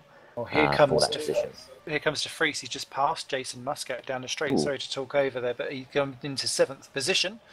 And that was a move done well before the braking zone, and Muscat didn't really even take a look to defend back again. So interesting. And Jason Muscat actually leapfrogged De Vries and Gaia through the pit stop cycle, and so Muscat was kind of like, whoop, go me. But Sven De Vries, he's a wily man and well known for some daring Dan overtakes, and he's certainly done a daring Dan there. Petakaza into the pits from what was 12th place. That will probably keep him in 12th, to be fair. 11th place. It's dropped him to 12th, and that's where he'll stay. Kenny Libia did pit again, but went back onto the option tyres, so I think that actually puts him out of this top 10 battle now. As Muscat onto the back of Sven De Vries again for the 7th and 8th spots. Again, 2 cars, 2 drivers, 2 very different ways of attacking the circuit and setting up their cars. And I think 2 cars with different strengths as well, because they're not. Are they similar on the upgrades? I don't think they are. I'll just have a look in a second. I'm just looking at this battle between Fidek and Redshaw. It's just heating up a little bit. Fidek actually got side by side down the straight this time around, so he got pretty close. He seems to be getting closer and closer here as this last stint's wearing on. So maybe some tactics going on here. Fidek's starting to find that rhythm and that lines he can use to really maximise his ability to catch Redshaw. He's still not close enough to pass there, but it was pretty close there. But yeah, in terms of development between those two, I believe they're pretty similar. I think, if I remember correctly, if we're talking about. Sorry, I've actually forgotten which cars we're talking about. Which 2 cars we're talking about again here? Pick a 2, any 2. I was so focusing on the Fidek Redshaw battle, I was just sort of zoning out there. Sorry to to say, but yeah, no, fine. it's they are relatively similar, actually. To be fair, it's Fidek versus Target versus Hawkeye. Hawkeye is ever so slightly better on weight, essentially, which is why probably they can keep things down the straight, and it's leaving the corners for people to sort themselves out. As Fidek onto the back of Redshaw once again. We have to have eyes in the back of our heads and look slightly cross-eyed as they go around this Turkish circuit. Always good for a battle. It's not the only one. Kenny Libier's just taken Petakaza for 12th and 13th off your screens as well. As Redshaw having to defend, Fidek's going to go for a little mini lunge. No, he's not. He takes out of it. But Redshaw, it's not the first time he's done that. He keeps locking up into the hairpin. And specifically earlier on in the race, he was really going for it. Fidek sticks his nose in. Redshaw saw it coming, gave him the room to be able to run wide and back out of it. And we have to say, as Canapino comes out of the pits, they're going to have a wonderful thing. And is Canapino going to leapfrog the pair of them as they come out? Yes, he is. Augustin Canapino keeps that position ahead of the pair of them, and those two battling each other has essentially stopped them being able to be leapfrogged, stopped them being able to stay ahead of the Nordzone driver. So Augustin Canapino goes into 3rd place, and they have been demoted off of that podium slot and now sit there and kick themselves, because so busy were they at their own inter-team rival, also inter-driver rival. It was inter-team last year. Actually cost them the podium slot. Yeah, indeed. Just going quickly back to that Target Hawkeye thing. Yeah, they're right. They're very close. I think it's 9. Yeah, it's a little bit. Yeah, it's a little bit better the Hawkeye. Interesting note. Just looking then at it, Midnight and Target the exact same on development according to my sheet I've got here. So that's an interesting note. Target the same as Midnight. That's not something we would have said last year. We would have thought we were crazy if we'd said that last year. So that's an interesting note. And Midnight also. I was thinking, looking at them, they're in 11th and 14th. At the moment, which is interesting for Midnight, because of course last year, once again, we wouldn't have expected them being that far down the field, but that just shows the diversity of 2015. There's just all these different shakers and movers in terms of team development this year around, that we've just got this completely different sort of running of the order now, as Fran Lopez continues to lead, 14.3 seconds. So Pushka, as we expected, bringing it in, but I mean, we've got about 10 laps to go. I don't know if he can catch in 14 seconds. It seems like a bit of a a bit too big of a task, I think, for him to do. But, you know, we'll see how he goes. But at the very least, he's got second in the bag. So looking like another solid performance for Pushka that can only help his championship hopes again. He's the championship leader, and he will still be leading because Lopez is nowhere near the front of the charge so far after his opening rounds with the Adonis team. Adonis themselves sitting just outside the points with James Johnson in 16th, and the other Adonis, appear to be having a strange moment. McGlade down in 21st place, both lapped now. Top 15 still on the lead lap, so that's where you go for it. Best battles out on track, aside from this Redshaw and Fidek scrap, is the battle for 12th and 13th between Kenny Libeer and Petr Kaza. Libeer took Kaza, Kaza retook Libeer, and Libeer went back past again. So they are clearly playing tit for tat over 12th position, and it is changing literally lap upon lap. So it's great to see. And Kaza, former race winner, Libeer, a former race winner too. So they both need to. It's funny, we talk about it in like modern day Formula 1 where we've got championship rivals down the back as Gaia and Parker for 9th and 10th. Gaia down the inside, got the move done. Parker sticks his nose through in a side by side. Guy's going to have the inside line for the way out, but he will be short landed. He's managed to hold the apex on the way out, just about keeps it side by side with Parker, but Parker will have the inside line. Gaia backs out of it, unfortunately for him, trying to go for the long-term switcheroo, but Parker has got enough momentum out of turn 1 to keep it for the CSG driver. Nordzones goes down the outside. Parker, that's an awkward line. That was an unusual one there for Parker. I wonder if he just felt like the candle was a bit wonky. Contact between the two on the exit of 4, not great for him. Gaia keeps ahead though, just about from Parker. And Tom, that awkward line into turn 3 really costing him. He's going to have a go into 7. This has caused some issues previously in the race, and that curb spits you off if you run off too high onto it. So Guy making good cautious use to make sure he didn't do that. As they go round turn 8. Muscat got round De Vries just ahead of that as well. So those two equally scrapperooing.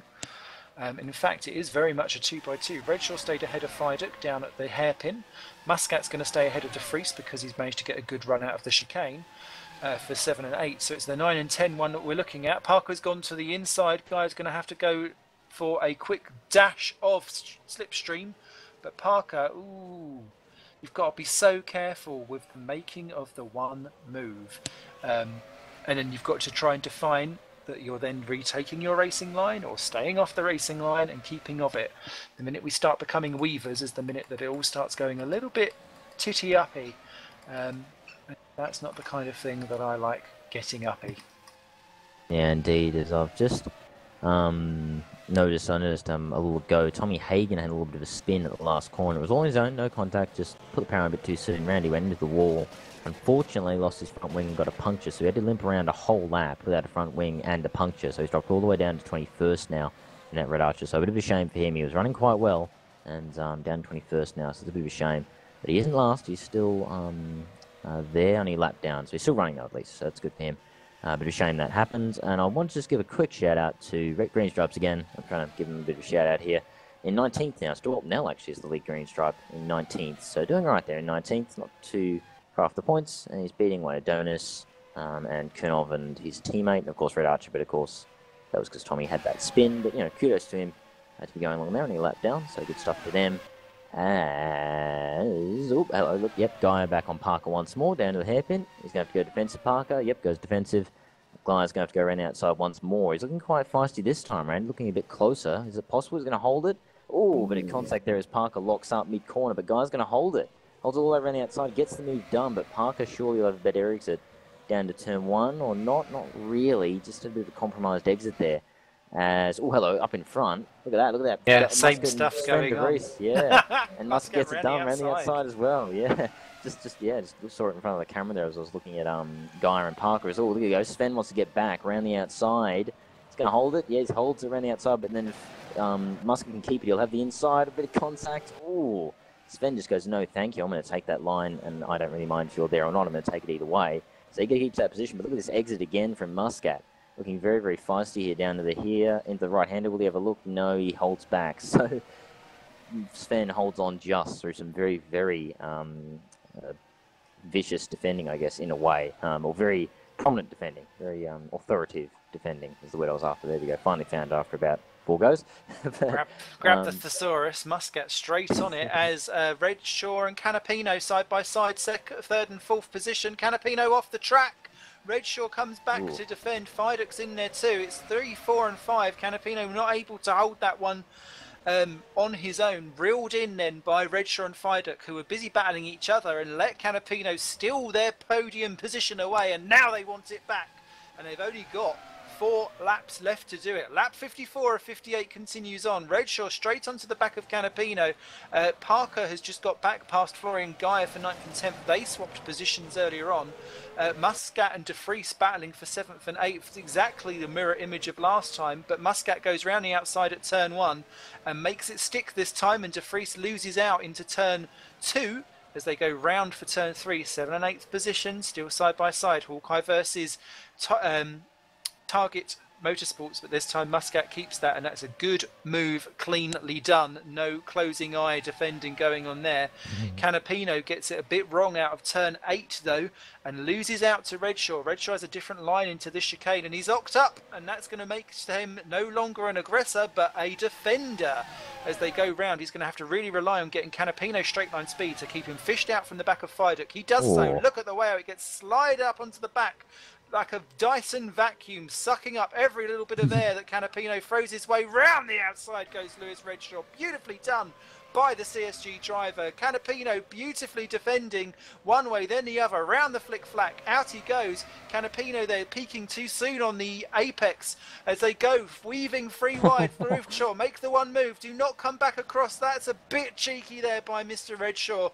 Canapino there has to back out. They all go out across the curb. Desperately done by the 3 of them. Fiduk keeping a watching brief, thinking, who's going to make the move? Who's going to do the defending? Where can I slam my Hawkeye down the inside? He has got the championship man title on his head. He knows that he wants a second one, so he's not going to make a rash move. Canapino also in there, and Redshaw, to be fair, all 3 of them championship contenders, and they're all thinking about who gets this final podium slot and who can lessen the damage between himself and Pushka.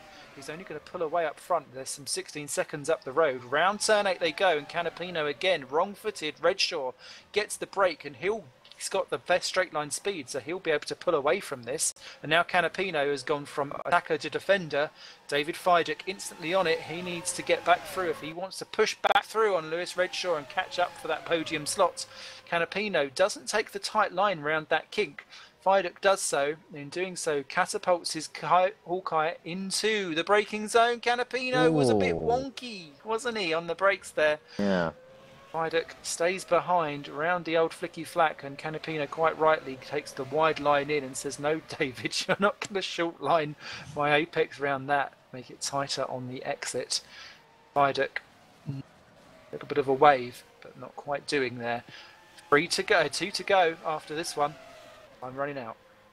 Yeah, indeed, that was, I'm just going back to that, a little bit of weaving, I'll say, I reckon it was. It was a bit dodgy. You know, you make your one move and that's it. You don't weave around like that. That's where accidents occur when you do that kind of indecisive weaving and not really sure what to do. I mean, I guess the last few laps, but that still doesn't mean you can sort of weave around the track in a bit of a erratic fashion. So it wasn't too terrible, but it was, it was a little bit iffy. So, definitely borderline. So I'd definitely maybe keep an eye on that if I was Redshaw. But Canapino is still under pressure from Fiduk because Redshaw is really going down the road here. He's already got a couple of seconds on these two. So clearly he was being bottled up, as you said, by Canapino a bit there. So I'm interested to see if Fiduk can get back this lap, as Columbus behind them is just in a world of his own at the moment, 6th spot. But another good drive for him for Torrance, some more good points for them. So that 2 stops really worked for him, hasn't it? As Canapino gets it a bit dodgeroo out of the chicane, and Fiduk, this is much closer than what it was last time. He pulls out again. As soon as he pulls out, you can see he's just not got the straight line speed. Canapino starts pulling away. Canapino! I'm not sure if that was a little bit of lag because he's got a higher ping. Oh, more contact between the two, and they just pushes him off into the pit lane. And I wonder if that was Fiduk saying, you done me, I'll do you. Does he pull over? Is he pulling over? He's going to give it back. Gentle man. Give that man a prawn ring from Iceland, because that is king of the jungle material there. Well done. And game on, 2 to go. So there we go. Indeed. Up on to 2 to go. Going to see the same next time round on the old chicane. Ooh. Also on the chicane, Libya versus Casa for 12 and 13. They have swapped positions every single lap. So not only is the battles good up front, they're good down the back too. Indeed, Libya holds for the moment on Casa. That's for 12th, but he holds for the time being. As Van der Voort's in front of him in 11th, having a solid drive for Midnight. Bit of a comeback drive, of course, from those issues early on. There's a nice little Paxol behind De Vries, Musket, and Parker. Parker's quite up to that, and Guy's just off the back of that, so he's not really being able to catch that. As Canapino again, still having to defend from Fidek. Fidek very close again, but we've already seen the straight line difference. The moment he pulls out, he just doesn't have the speed, so he's closing up now. Probably the closest he's ever been for this last half of the race. It looks like he's ahead already down the straight, but look at that speed from Canapino.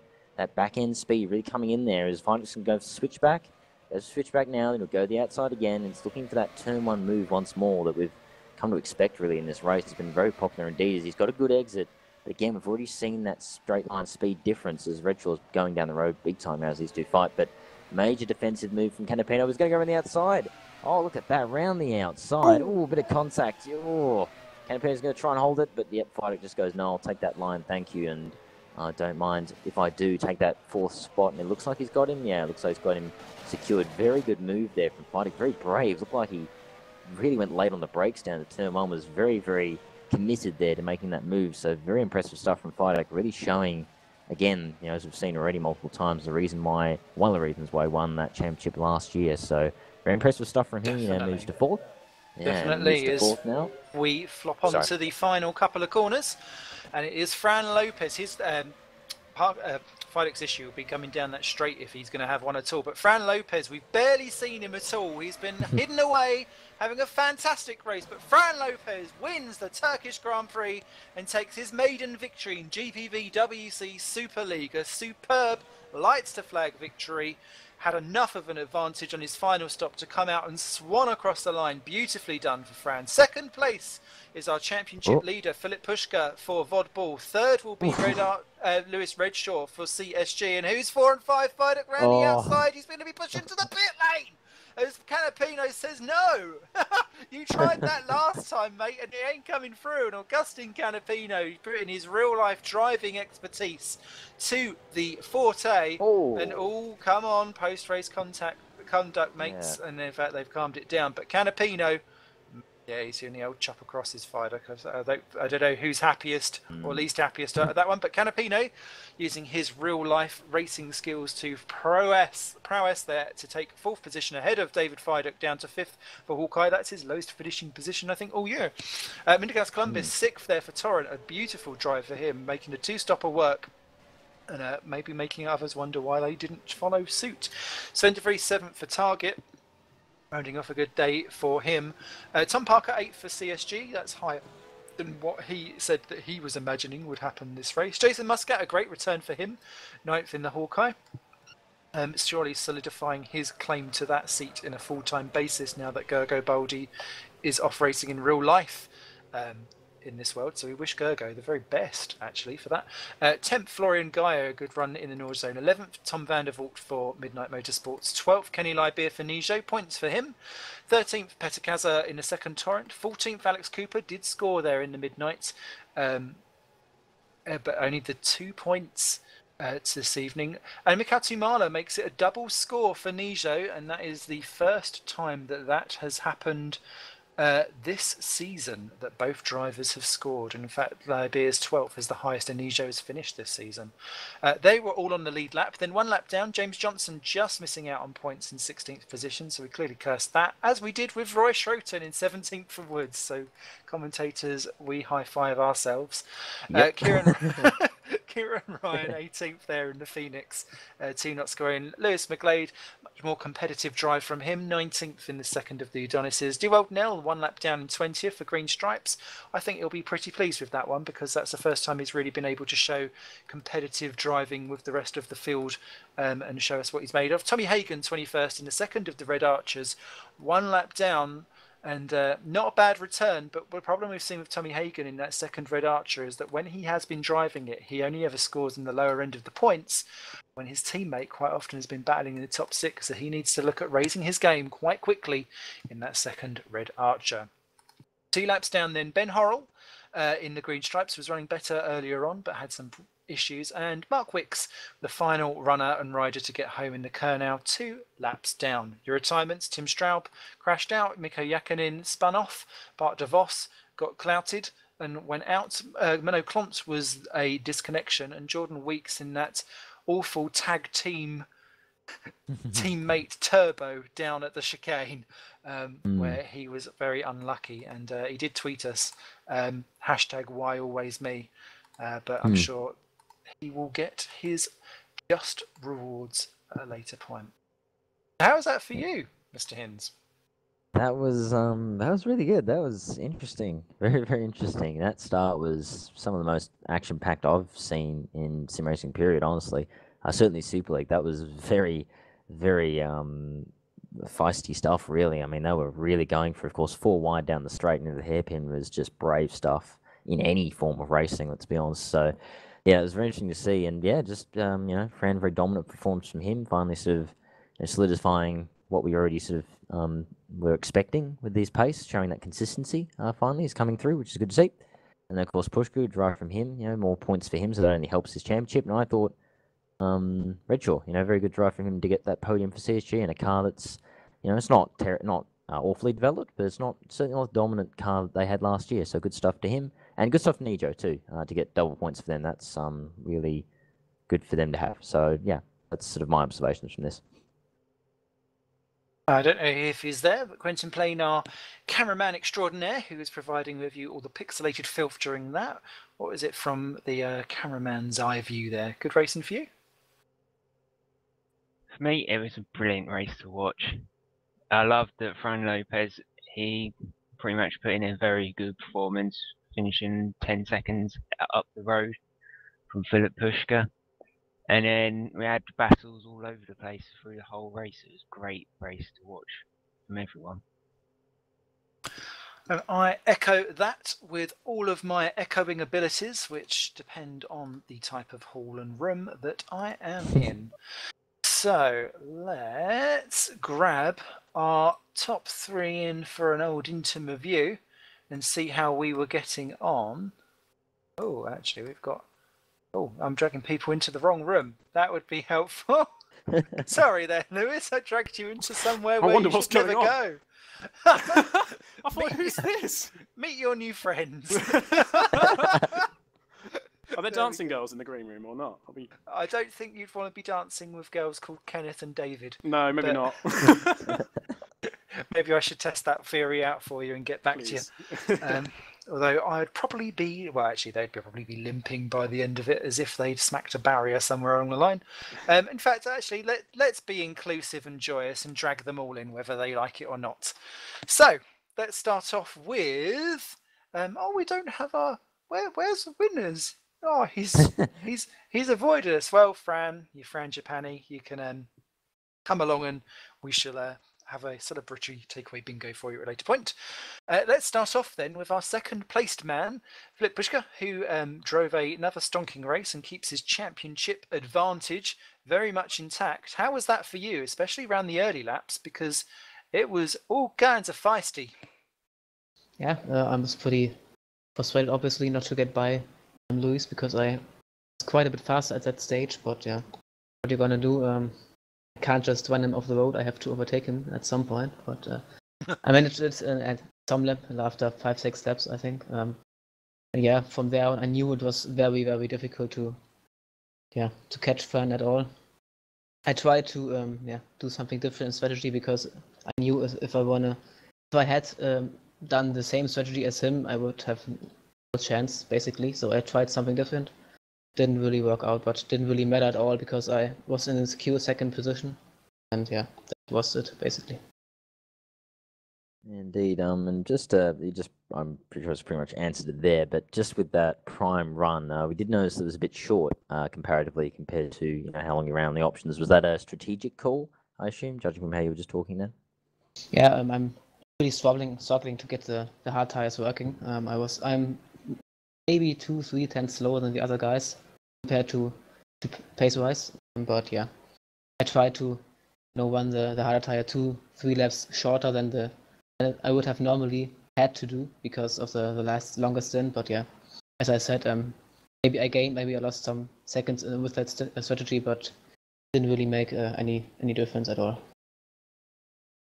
So that leaves you very much on the top of the drivers' table still.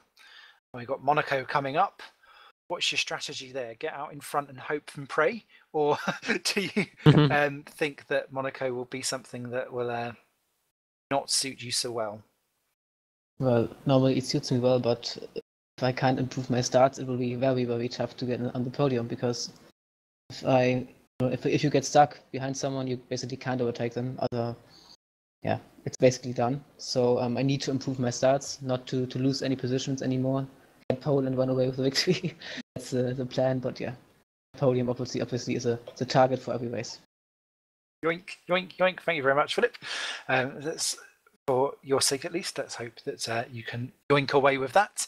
And yoink was very much the word of the day for Mr. Lewis Redshaw in the CSG, who yoinked that third podium slot, despite almost losing it, battling away with your old nemesis, the marriage itself, David Fiduk, when Augustin Canapino went where, and leapfrogged you in the pits. So talk us through that final stint in a way, because you must have kind of went, oh, for goodness sake, I've now got to do it again. Yeah, I sort of knew I had to sort of hit a bit early, 2 stops from the end. I could have gone an extra lap, but decided not to, and thought I might be able to jump one of them, and I think obviously got David, and so that meant I had to come in 1 lap earlier, obviously for my prime stop. So after I was ahead of David got back in front in the pit stops, and I knew he'd be struggling to warm him up a bit, as I was a lap before, and I know I've always been pretty good on the prime, so just decided to go for it. And in the first lap we didn't quite work out, and then second lap David didn't really defend much, so I managed to get through, and that was great. And then I was trying to keep the gap to Canapino down, but with David behind me I made some couple little mistakes and did a bit worse job than I could have, but I still don't think I'd have come out in front. And once he came out the pits, we knew he'd been slower all race. We could see that he was just getting us in the pit stop, so we managed to both of us managed to close him down. And he's a bit of a scary person to pass with his lag and his some of the moves, but I was trying to work out how hard to go for it, and the opportunity just was there, so I went for it, and it worked out. Yeah, indeed. And I was just wondering with that start, I mean, we were talking about how feisty it was. I mean, I know I was just looking at going, this is unbelievable off that start. So what were your thoughts with that sort of first lap or first few laps? Because it was furious stuff in the sort of front half of the field. Yeah, well, I mean, I sort of angled the car quite far to the right on the line, because I didn't know how well everyone was going to get out in front of me, and I think I managed to jump Philip into one. And it's hard at the start of the race. You don't quite know who's nearly faster, and the problem we've got at the moment is we're quite having to start the race on quite high fuel because of our engine upgrades, and I couldn't work out whether they were just faster because they have lower fuel in the car and I'll get there eventually, or whether they are just generally faster than me. So, I mean, I think Philip was faster in the end, but I managed to put up quite a good fight. It's sometimes you don't do it, and I just choose to do it sometimes, and you never know how it's going to work out. So I had to try and not lose time and try and keep the tyres in check, which I think I did a really good job of doing that today. So, bit of an improvement from last year. Yes, definitely. Sorry, Tom, did you have something? Oh, no, it's just responding. Sorry. Yes. Castrate every single thing that you say. Sorry. That's right. all good. It's slightly my love for castrations. So moving on. Who else have we got in here? Let's go for Mr. Fiduk himself, who was on the other end of that 30-lap battle that was going on between yourself and Mr. Redshaw. And how do you feel about that battle now that you're not quite battling in the same coloured skins? Is that something that actually means that you feel more freer to do battle? Because it was a nice clean battle. Or is it do you still hold the same levels of respect when the person's no longer your teammate? Was it only a 30-lap battle? It felt like 2 weeks of it. You're a bit sweaty. Actually, not this week. Oh, my sweatometer for you's gone down. Yeah, a lot. I forgot the question, Lewis. Yeah, yeah, it's an amazing race. Sadly, like my wings were set a bit too high, so after turn 8, I could get right up behind Lewis, and then couldn't do nothing about it really on the back straight into the last few turns. I had a couple of chances, but they were a bit risky. They would have made me like touch Lewis a bit, but no, it's same respect for everyone. No matter what car they're in.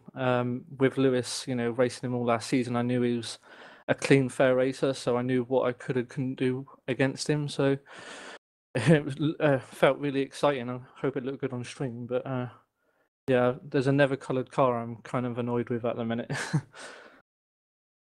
Yeah, indeed. And one thing I was wondering, I mean, it's pretty obvious there wasn't much of an issue, but I was wondering with tyre wear, obviously compared to Catalonia, Catalonia was Catalonia. It's always high tyre wear there, which is always so much fun. But here at Istanbul, I'm assuming tyre was not really too much of an issue here. It was the same as Spain for me. Okay. But I managed to drag out the first stint. I think I pitted the same lap as Lewis, so it put me straight onto a free stopper. I probably could have done it anyway, but because me and Lewis were battling, it kind of looked after my tyres more through turn 8, which saves a bit of percentage, so I went longer. Primes I felt really good on, but yeah, I got stuck behind Canapino the last few laps and got damage. Thank you, but look at that after. But yeah, considering the pace of the car, I'm quite happy with that. Yeah, we ain't exactly the quickest. I think Lewis's car is behind us, so for him to get podium was even more impressive. But yeah, Roll on Monaco is my favourite track of the year. So yeah. Awesome. Yeah, there was it might be a question that we'll go for at the end. I know. Too much. You've not sat there and had to scream over 58 laps of you lot playing switcheroo. That's the problem. Too excited. I think it's just an interesting question that I shall ask our final man of the day, Florian Gaia, who's joined us after a great race, because Florian was in the thick of the battle. There was so much argy-bargy going on into those final 3 corners specifically, because obviously it was very easy to then make a turn and ping back and then go again and go again. And it felt like someone needed to hold up someone's rear wing and show me where he touched you, like in some kind of abuse clinic, because everyone was abusing everyone at some point. How was the race for you, Florian? And we saw some quite decisive moves. What was your opinion on what is the right side of okay to do battle? Hello. Yeah, first of all, my qualifying was pretty decent, I think, the lap, just not the position I finished. Yeah, the start was pretty terrible. I went down to P16 and was right in the mix, turn 1 and the early laps. But it was all quite clean in the first few laps. I just lost a few places. Yeah, but then I was behind the Nijos, and one of them braked pretty late in one of those hairpins, and this gave me quite a lot of damage on the rear. So going into turns, I had lots of understeer and out of it oversteer, so it was hard work, I can tell you. Yeah, I managed to jump a few cars with pitting early. But as I said, I lost quite a lot of pace. The position I finished in and the pace I had didn't reflect at all what the car had in it today. It's quite frustrating actually, but I had good battles after that, even though the car was bad. With Tom and Jason, it was all pretty fair and clean, so can't complain about that. It was only in the early laps where it's all pretty close. Maybe the brakes code and things like that, some things happen. Indeed, and I was just wondering here. That's just a question I thought about the track itself. Now, of course, Istanbul. It's not on the F1 calendar anymore, of course, which is such a shame because I think it's such a fantastic track. But anyway, my decisions are very different from what the FIA have. Yeah, but my thought, just wondering, asking you, Florian, what are your thoughts on the actual Istanbul track? Is it one that you enjoy racing around? Yes, a lot. It's a great track. I think it's, as you said, a shame it's not an F1 anymore. Lots of fast corners. It pretty much has everything, and it's not such a boring track like most of the new ones. I think Indeed. it pretty much has yeah, a soul, or like the old tracks like Spa, Suzuka. It has something that most of the new tracks don't have. Yeah, very true. It reminds me of a bit of an unrelated topic here. Sorry, it's just popped into my mind out of nowhere. But she mentioned Spa. That just reminded me of a thing I saw of I think they're revamping a part of Spa, I believe it is. And they're asking the F1 drivers, like, oh, what do you think of it? Oh, yeah, I think this. And then, of course, good old Kimi Räikkönen, the Iceman, he just said, I heard they were making changes to that part of the track. That was it. No, come on, and whether it was good or not, he just said that. It's a classic Kimi, I thought. Well, let's hope they're not making any changes to the Monaco Grand Prix circuit, where we'll be at in 2 weeks' time.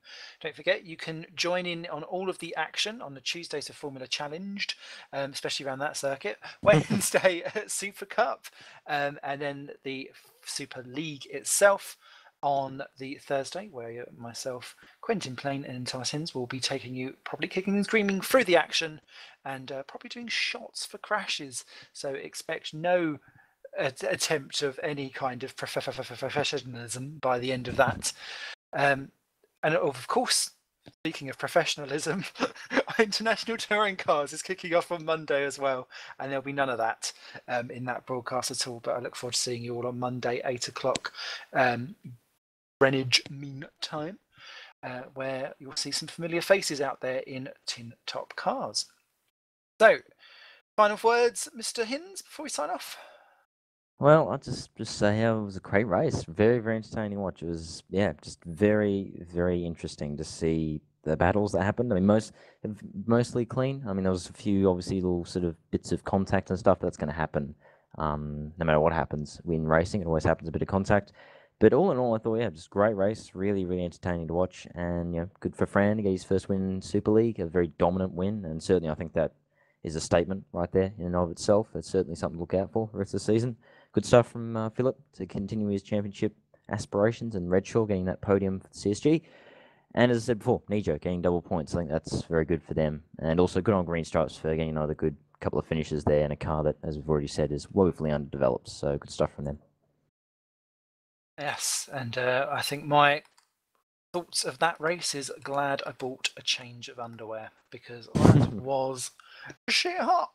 So, you guys all take care, and we look forward to seeing you on another broadcast here for GPVWC. Bye for now.